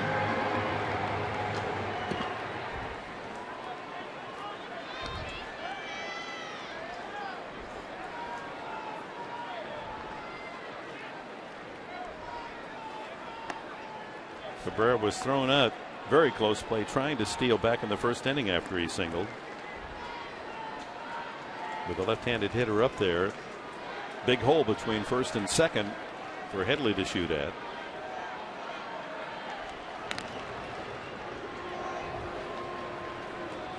Just the token toss by Kennedy. See if he comes back with his A move. You would think Cabrera would give Headley a chance to maybe hit that hole.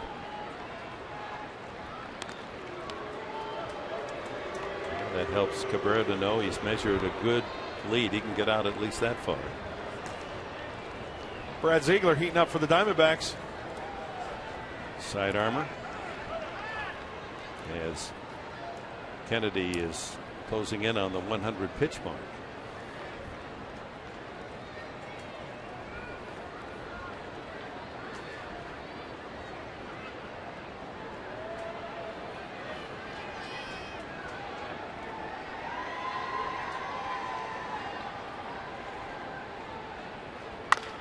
Ground ball toward that hole. Bloomquist is there, though, to throw him out. On to the 7th. A 1-1 deadlock.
Mark Sweeney, Mike Pomeranz with you, working on the postgame show, and going to talk about Will Venable, who, as I mentioned in pregame, 8 home runs, 7 of them here, now an 8th.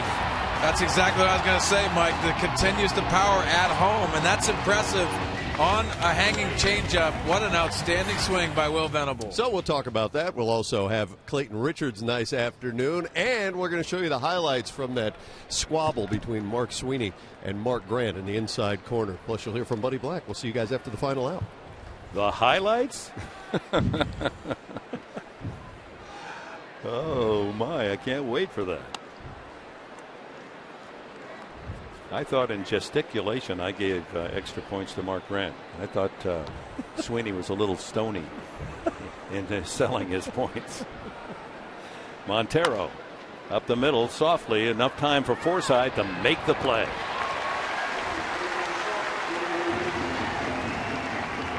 Montero grounds out to second for the second time, and that'll bring up Cody Ross. He's grounded to short and popped to first.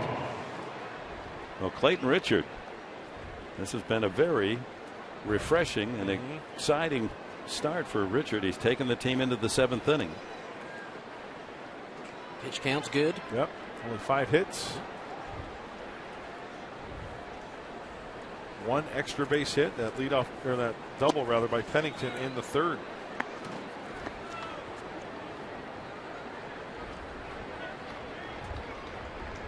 Clayton has gone 6 full 3 times, so this is his longest stint. Headley at the bag. Ross is gone. 2 gone. So this has been his most enduring effort. 6 2/3, and here comes Martin Prado. Dale Thayer getting ready in the pen. He pitched an inning last night, gave up a couple of hits, but also struck out 2 in a scoreless inning. And Luke Gregerson did not pitch last night, so Luke is ready to work. And we'll stay, of course, at the stretch half of this 7th inning for God Bless America.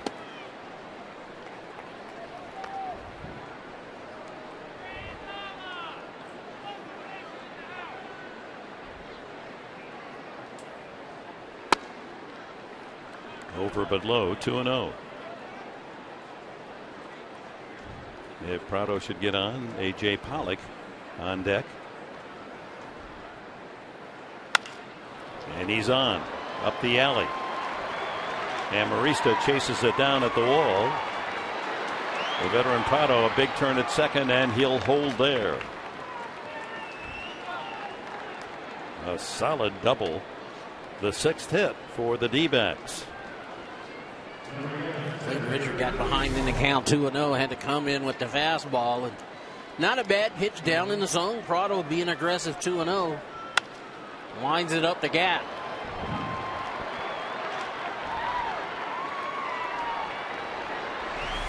And that sends A.J. Pollock to the plate. He is grounded to short and whistled one sharply at third baseman Headley the last time up. Headley throwing him out.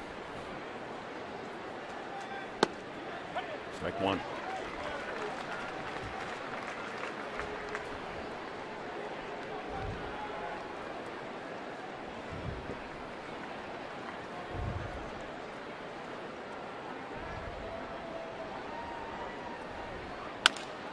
Chop to short. Charged by Cabrera. That's it for the D-backs in the 7th. A 2-out double by Prado, but he's stranded. They'll stand for God Bless America, and then the baseball national anthem, Take Me Out to the Ball Game. Let's join them here at Petco Park in San Diego. It's time for the 7th inning stretch. Before we sing Take Me Out to the Ball Game, here on our Salute to Military Children, please stand and welcome Olivia Jean Lee Jensen, accompanied by her father, retired Petty Officer Sean Jensen. Please sing along as Olivia presents God Bless America. God bless America, land that I love. Stand beside her and guide her through the night with the lights from above. From the mountains to the prairies, to the ocean, wide with foam. God bless America, my home, sweet home. God bless America, my home, sweet home. Olivia Jean Lee Jensen.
thank you for everything you've done for me. You've made me who I am today, and special thanks to all the fathers out there. Happy Father's Day. All right, Jed Jerko, and we understand Jed feeling much better and will accompany the team to San Francisco, take some infield. Speaking of infield, there's a chance. Oh, and a bobble by Pennington. And it was an error last night by shortstop Gregorius that led to that 5-run inning in the 4th as the Padres came from behind 3-0. Fairly routine play. Ball come to the end of the glove right there. And the D-backs have been the best defensive team in the National League in terms of the least number of errors. Only 28. Well, actually second to St. Louis. The Cardinals have had the best record, 26, and they're the Padres, only 31 miscues. Very respectable. Mark Kotsay is grounded out and flied out. Got to make that hurt. 4-out innings. You don't want those to happen on your side, but you got to take advantage when you get that extra out. Pitch number 100 for Ian Kennedy. This is almost like a pinch hit appearance for Kotsay. He falls behind on the count, 2 strikes.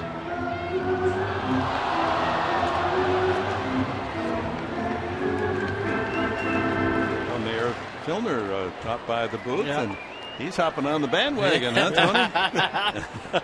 He said, Tony, what's been the difference? What's turned it around? I said, well, different guy every night. He said he expected to see more people out here, and I said, yeah, that'll happen. They keep doing it. They'll come out. Foul tip.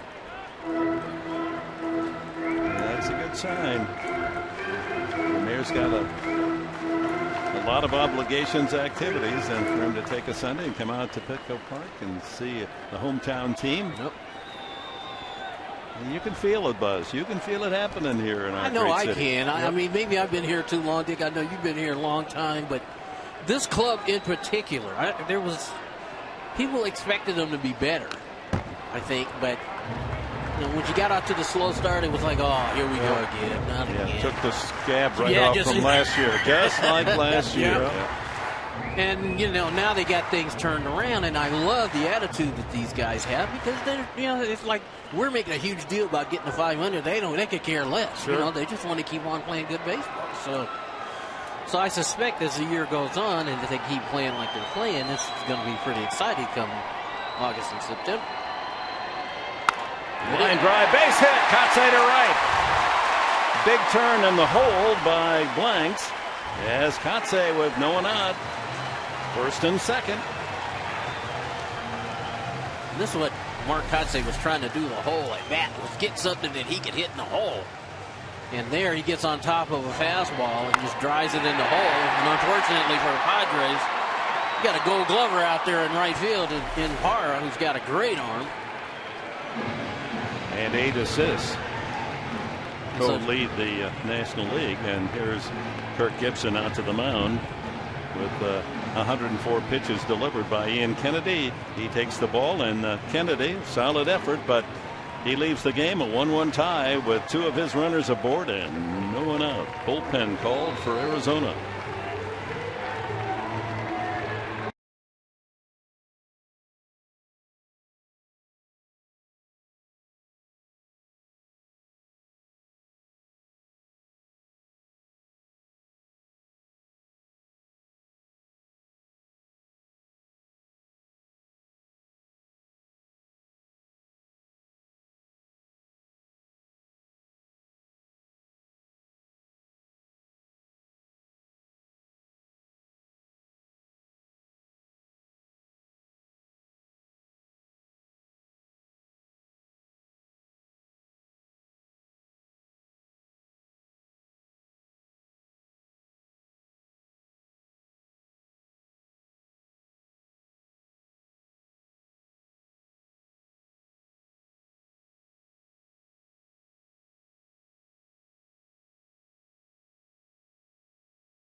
Padres baseball brought to you by Petco, where the healthy pets go.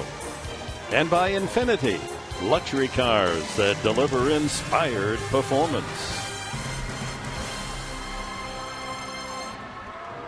Side-wheeling right-hander Brad Ziegler reliving Ian Kennedy here in the 7th inning after the error by shortstop Pennington on Blank's ball and the sharp single by Kotze into right field. Ziegler's done a terrific job. There's his numbers on the year, but they do not, well, reflect the fact that 17 of the last 19 appearances he's gone scoreless.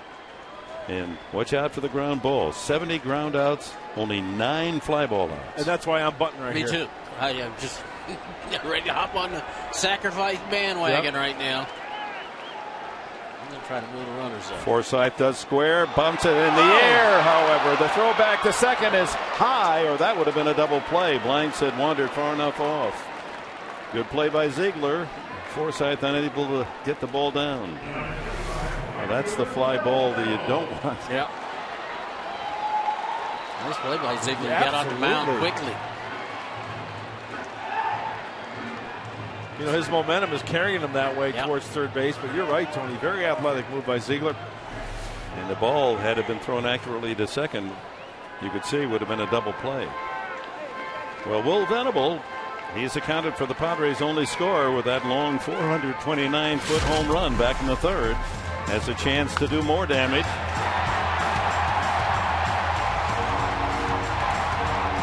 A little different type of pitcher in there now with Ziegler. Not going to overpower you with the fastball, but he does throw from down under. A little slider, a little change up. Tony, how did you do against guys that were, you know, Laredo, good sinker, good slider guys? You know what? You just got to see it. You got to see the baseball. And you did that quite well. Did okay.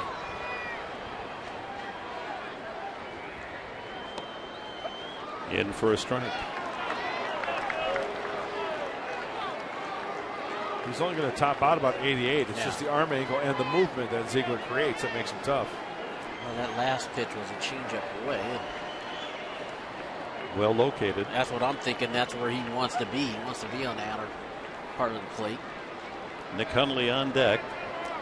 Padres could go to a pinch hitter, but that's always risky for the catcher because you only have the one other man at that position, Yasmani Grandal.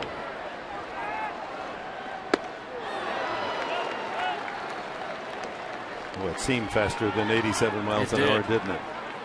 After a 78-mile-per-hour changeup, he comes back on an 87-mile-per-hour sinker. That guy fits well enough.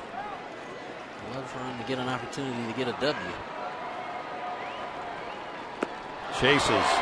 3 pitches. Venable takes the long walk. 2 away. Looked like a changeup, Tony. Yeah, it was.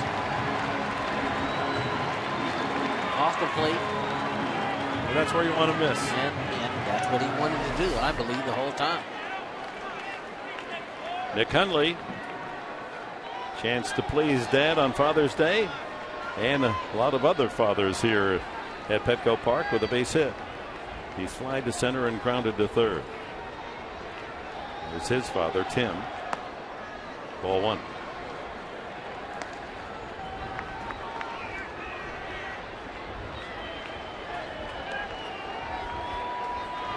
So this is the spot the Padres have shined in this nice little winning run. 2 outs.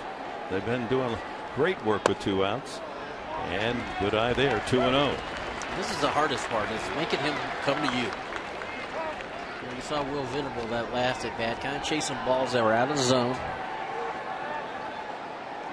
You know, Ziegler doesn't want to make a mistake in the middle of the plate, but you know he's going to have to throw a strike at some point. Jesus Guzman is in the on-deck circle. One hopper right to the third baseman Prado, and the Padres' opportunity, the first 2 men aboard, goes awry on to the 8th, tied at 1.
the Friars father here celebrate this special Sunday. I was thinking the longest hour of my life as a young boy was Sunday school, when my dad was going to pick me up and take me to the ball game. Oh.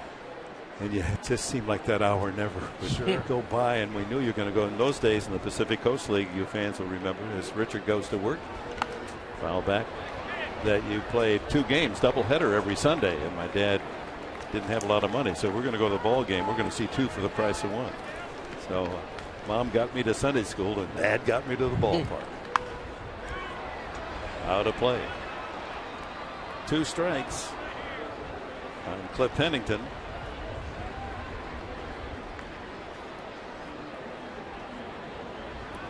The attendance being announced. 0-2. Fly ball, shallow and center, medium deep, and Marista, 1 out. This copyrighted telecast is presented by authority of the San Diego Padres. It may not be reproduced or retransmitted in any form, and the accounts and description of this game may not be disseminated without the express written consent of the San Diego Padres. Pinch hitter for the D-backs, Will Nieves.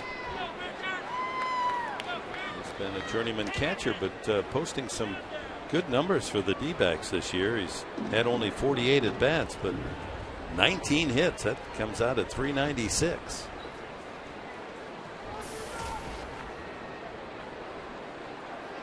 We'll see a new pitcher in the bottom half of this 8th inning.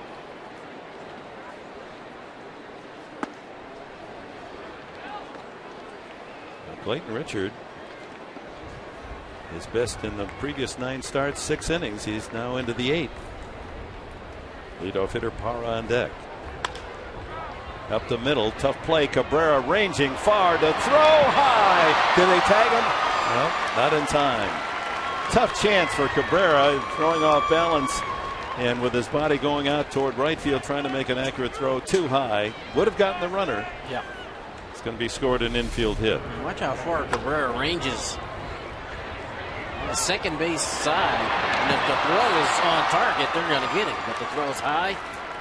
Blanks is unable to put the tag on him. You know, I think Everett had a chance to maybe square up a little bit and throw. Kind of shuffle his feet a little bit, square that shoulder rather than throwing on the run a little bit. Did. Because doing that worked underneath it and airmailed it. The problem was he was almost staggering to get to the ball, so he really didn't have his feet under him.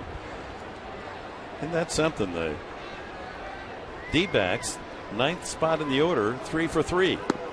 Kennedy was 2 for 2, and now the pinch hitter Nieves with an infield hit.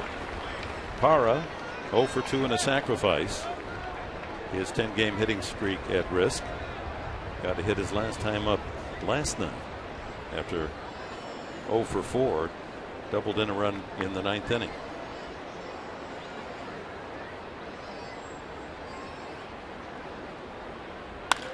Could be 2. Forsythe. Cabrera. Blanks a double play. Great pitching for Clayton Richard through 8. A 1-1 tie, and Richard scheduled to lead off the bottom of the inning.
8 innings, 1 run, 7 hits, did not walk a man. Struck out 1. And we go to the bottom of the 8th inning.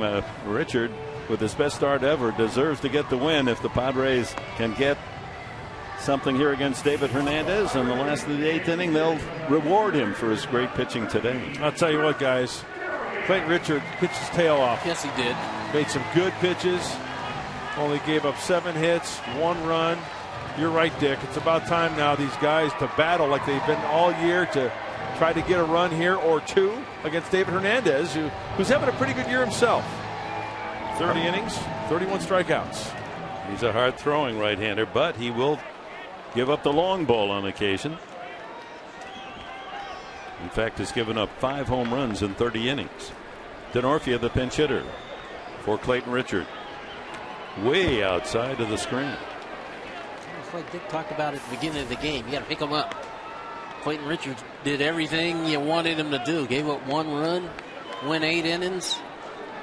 And now he needs the offense to pick him up and give him a chance to win a game here. Boy, the starting pitching continues to sparkle for the Padres.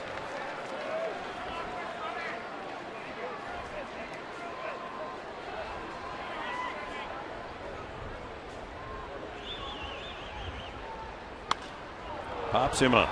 Center of the diamond. Shortstop Pennington.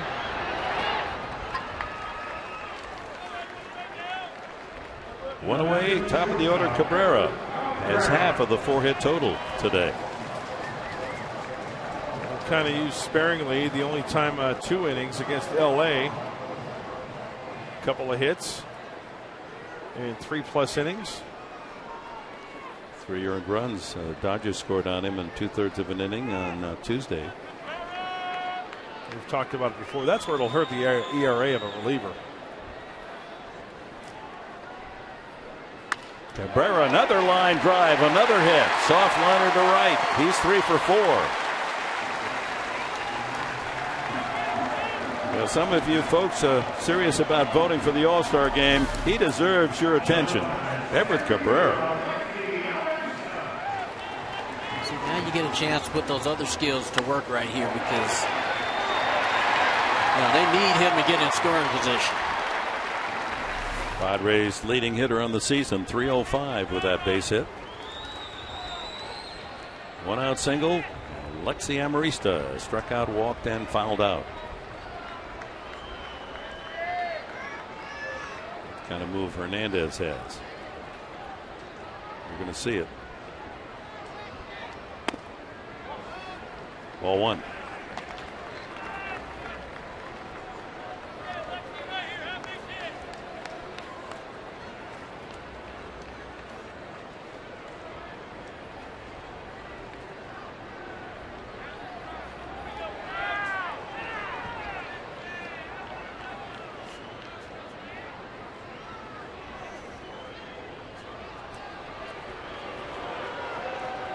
Cat and mouse game. And is trying to hold the ball. Cabrera trying to get to a place where he could possibly steal second. That's that big hole on the right side with Cabrera's presence.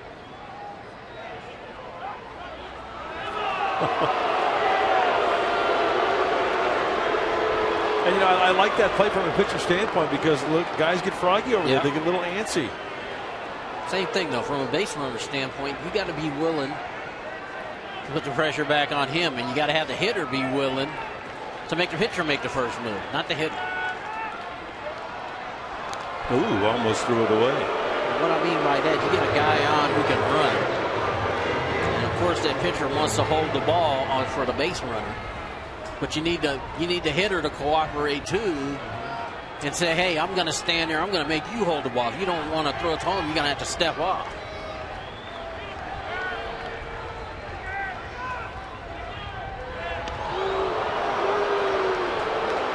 Well, now he's come to a set, hold, long hold, throw over. If I'm pitching here now, I'm going to use, as we take a look, not the best move, but a better throw might have been made it closer. I'm going to use the move where you come up before you get set and throw over. Amarista, high fly ball to right field. Parra going back to the warning path. Cabrera bluffs, and look at that throw. I mean, Parra's got a rifle out there and right. For a little man, he has some arm. But 2 away. Here's Chase Headley. Headley struck out twice and grounded out.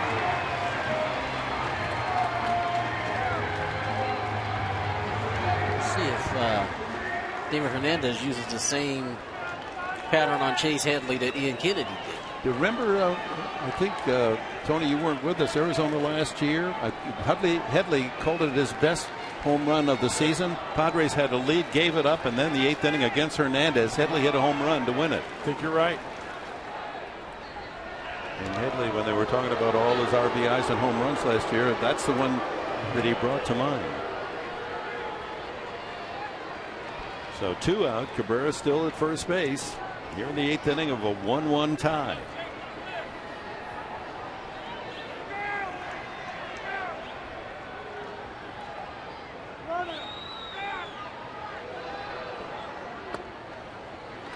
Ball 1. With all the attention being paid Hernandez to Cabrera, the runner, sometimes a little throwing air to the plate. Throw a fat one. David Hernandez wondering where that breaking ball was right there to Chase Headley. That's a pretty good pitch. Threw that one right by the swing of Headley, 94 miles an hour. He's got a top-rated fastball, to be sure.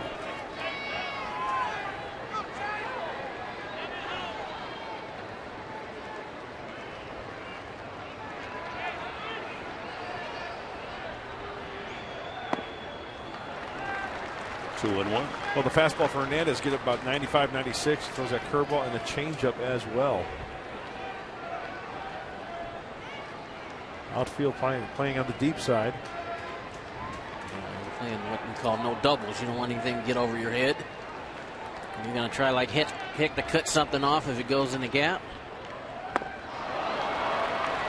Changeup. 2-2.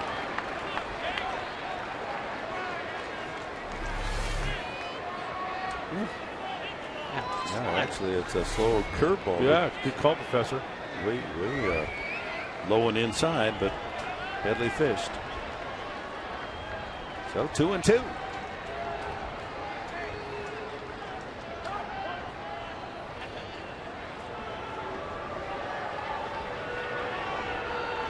And Hernandez, you see the 4 pitches he's thrown to Headley. He's not going to throw anything in the heart of the plate, or hasn't.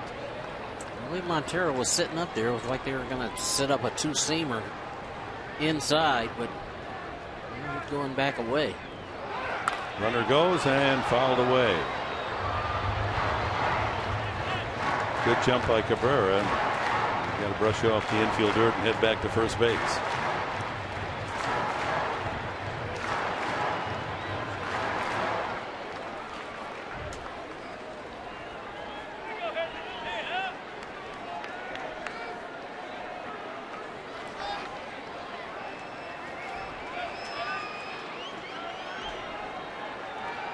Clayton Richard deserves a win this afternoon. See if they can do something here with 2 outs. And the count full now on Chase Headley. Kyle Blanks would be next. That's a big pitch right there because now Cabrera can get a run and start. So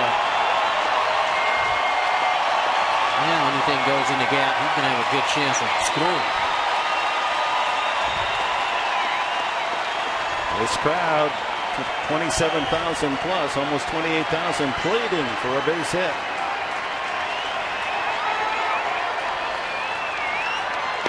Ball 4. That'll move Cabrera to scoring position. Thank you. First and second for Kyle Blanks. David Hernandez doesn't look happy right now. Oh my goodness, that's a strike. He's sitting up on the outside part of the plate. And again, it's one of those things that, when I would look at videotape, I would pay attention to, and that's how the umpire set the catcher. And with a left-hand hitter, he's inside the catcher's right shoulder. And with a right hand hitter up, see where the catcher's set up right there with a left hand hitter, and he's pretty much right behind the plate. How do you miss that? That's a pretty good pitch. I mean, right I'm glad for the walk. Don't get me wrong. And that's the things you kind of pay attention to when you look at it on videotape. Now, this time we get a right-hand hitter hitting, and you'll see Dale Scott move to the left side, the left shoulder of Montero. See where he is right now? They call it the slot. The slot. And the reason why they go there is supposedly to get him a good look at the ball away. That wasn't that close. 0-1. So as a hitter, how does that help you? As a hitter, understanding what the umpire is seeing helps me understand what's going to be a ball and what's going to be a strike. 2 on, 2 out here in the 8th. That's a fastball strike at 95. I got Mark over here next to me grunting on every pitch now. Oh, he's pulling for Clayton Richard. Yeah, he wants Clayton Richard to get a W here. And you have a good shot if you go base hit anywhere but right field. Threw that one by.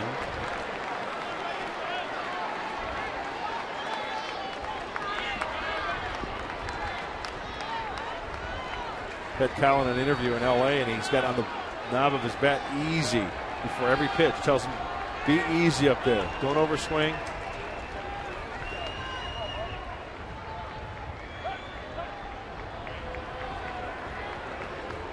Looks like the pattern for Hernandez. Fastballs up and in. Keep it in on him. Don't want to let him get his arms extended. Cabrera second. Headley at first. 2 out. High fly ball, not hit well. Down the line and foul. Fan goes toppling over.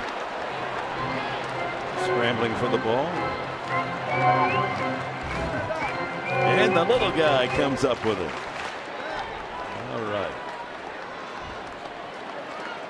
Dad's more excited than the kid. Yeah. That's what we're talking about. Kyle Blank's bat. That's one of his extra bats there. He almost eased that one. If it's in fair territory, that would have been a tough play to make.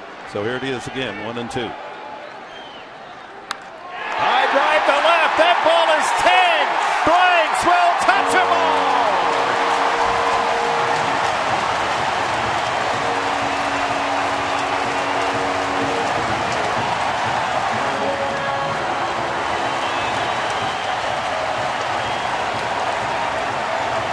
Number 8 for Kyle Blanks, and the Padres lead 4-1. 2-out Lightning.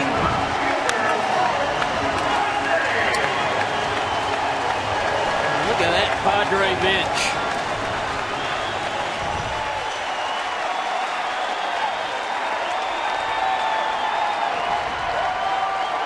The 88 train just deposited 3 passengers into the San Diego dugout.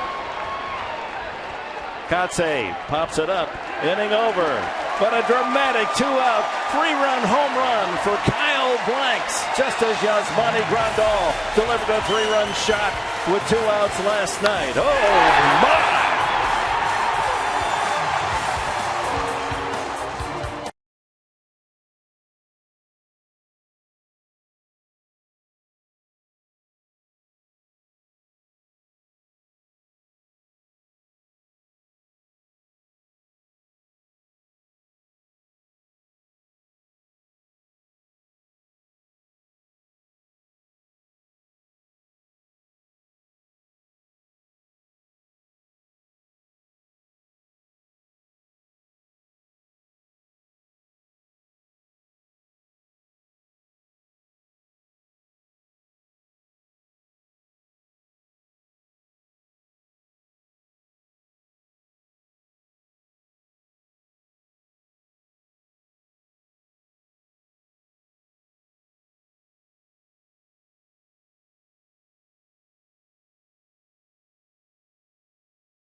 Have room for him. Then the entry to Alonso, and Kyle Blanks, has he ever delivered? Let's go back to the pitching sequence. Well, David Hernandez knows that he's got some pop in his bat, trying to break him off. And Tony Gwynn made the good point. He doesn't want to make him get extended, right? So 3 pitches, 4 pitches. That's the little foul ball down the line. He hangs him a breaky ball. 1-2. Me Kyle. Me strong. Hit ball far. 3-run shot. How about this Padre team? Late. Put some pressure on the Diamondbacks. And you know what? Hopefully Houston Street can shut it down right here. And who's going to walk away with the victory? Clayton Richard. Left-hander Clayton Richard. And deservedly so. Now here comes Houston Street, but with a change defensively, there is a puzzling replacement here, because you wonder why Everett Cabrera has left the game. Siriaco has gone in at shortstop. It is 4-1, and it could be a double switch. Let's hope it's not a Cabrera injury. He did make a needless slide into second base on a foul ball by Headley when he was trying to steal. We'll have to get Kelly Kroll on the case and see if he's okay. DeNorfia stays in the game in left field for Kotsay. And the new Padre, Siriaco, at shortstop. Now it's up to Houston Street to close the door. He has 12 saves this year. Willie Bloomquist 2 for 3 and hit a shot for an out the other time. A 1-4-3 carom out up through the middle. Fly ball to right. Venable. One away. And time now for our Carl's Jr. star of the game. The 29-year-old right-hander from Lafayette, Indiana, Clayton Kershaw. 8 innings, 1 run, 7 hits allowed. Worked his position well, as did Eric Stoltz earlier in this series. Couple of double play balls. Didn't walk a man. Our Carl's Jr. star of the game, Clayton Richard. Hey, Tony, you talked about it in our open. We just saw some 2-out gold. Yeah, and that's, you got to have those, yeah. You know, and when you do, especially a game like today's game, both guys are dealing, they're throwing strikes, not getting many opportunities, and the Padres score late. Like they did, 3-run homer. All their runs on home runs today. You're going to win games. And again, the confidence they should walk away from these last 2 series with. Take 3 from the first place Braves, 3 from the first place Diamondbacks. You gain 3 games in the standings. Goldschmidt fouls that one away. And you do it without Alonso, without Jerko, without Maben, without Quinton. Yep. So everyone pulling on the same rope. Yep.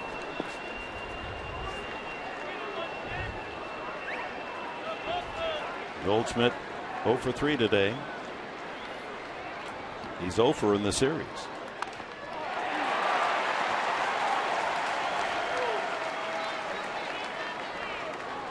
Foul tip there, just squirreling around the batter's box. You know what, guys? I know we've talked about this quite a bit, but just going over that 8th inning again. A 2-out walk by Chase Headley. Yeah. You know, a guy who's struggling, could have got froggy, swung at a bad pitch, trying to get on base, but he passed it on to the next guy. A double sweep. 1-2. You got to go get one of those big industrial brooms, don't you? If you're going to bring that to the ballpark. You're going to sweep out the first place team twice. Atlanta in first in the East, Arizona first in the West. Well, Houston Street's got some work to do here. 2 more outs to go. Montero on deck. And the 1-2 delivery. And another foul by Goldschmidt. Got to get that pitch down and away on that slider.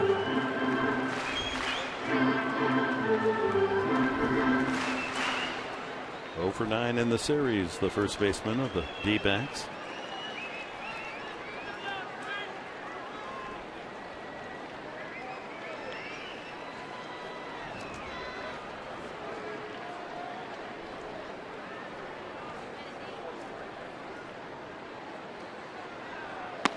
Starting pitching in this series. 1 run given up by Stoltz on Friday night. 3 by Marquis last night. 1 by Richard today. 5 runs allowed by the starting pitching.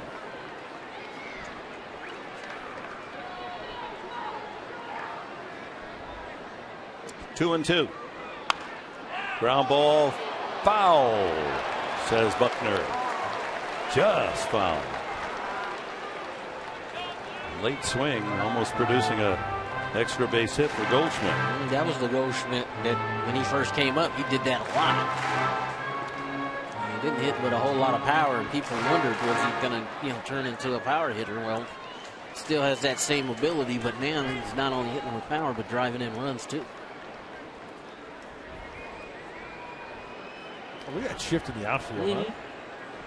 Big hole in left center field. Shot to short. Siriaco gets a chance. 2 away. How about Siriaco at shortstop pulling the old Manny Trio, snagging it and checking the label. Taking a look. And throwing a little low, but Blank's a big target and handles that leather. So down to their final out of the D-backs. Nice little crow hop fire and a strike across. Nicely done. Montero is lined out and grounded twice to second.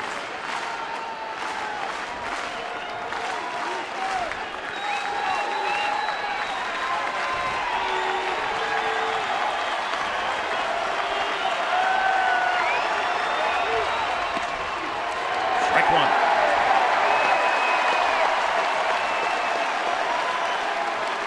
$27,943 on a sun-splashed Sunday in San Diego.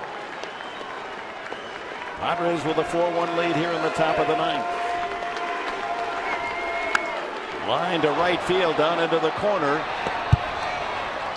And that ball caroms around, and on his way to second is Montero as Venable gets it in. The D-backs aren't gone yet as Montero pulls a double into the right field corner, and here's Cody Ross. Yeah, first place team's not going to go down without a fight. You're going to have to get 27 outs. It's part of the beauty of this game. Yep.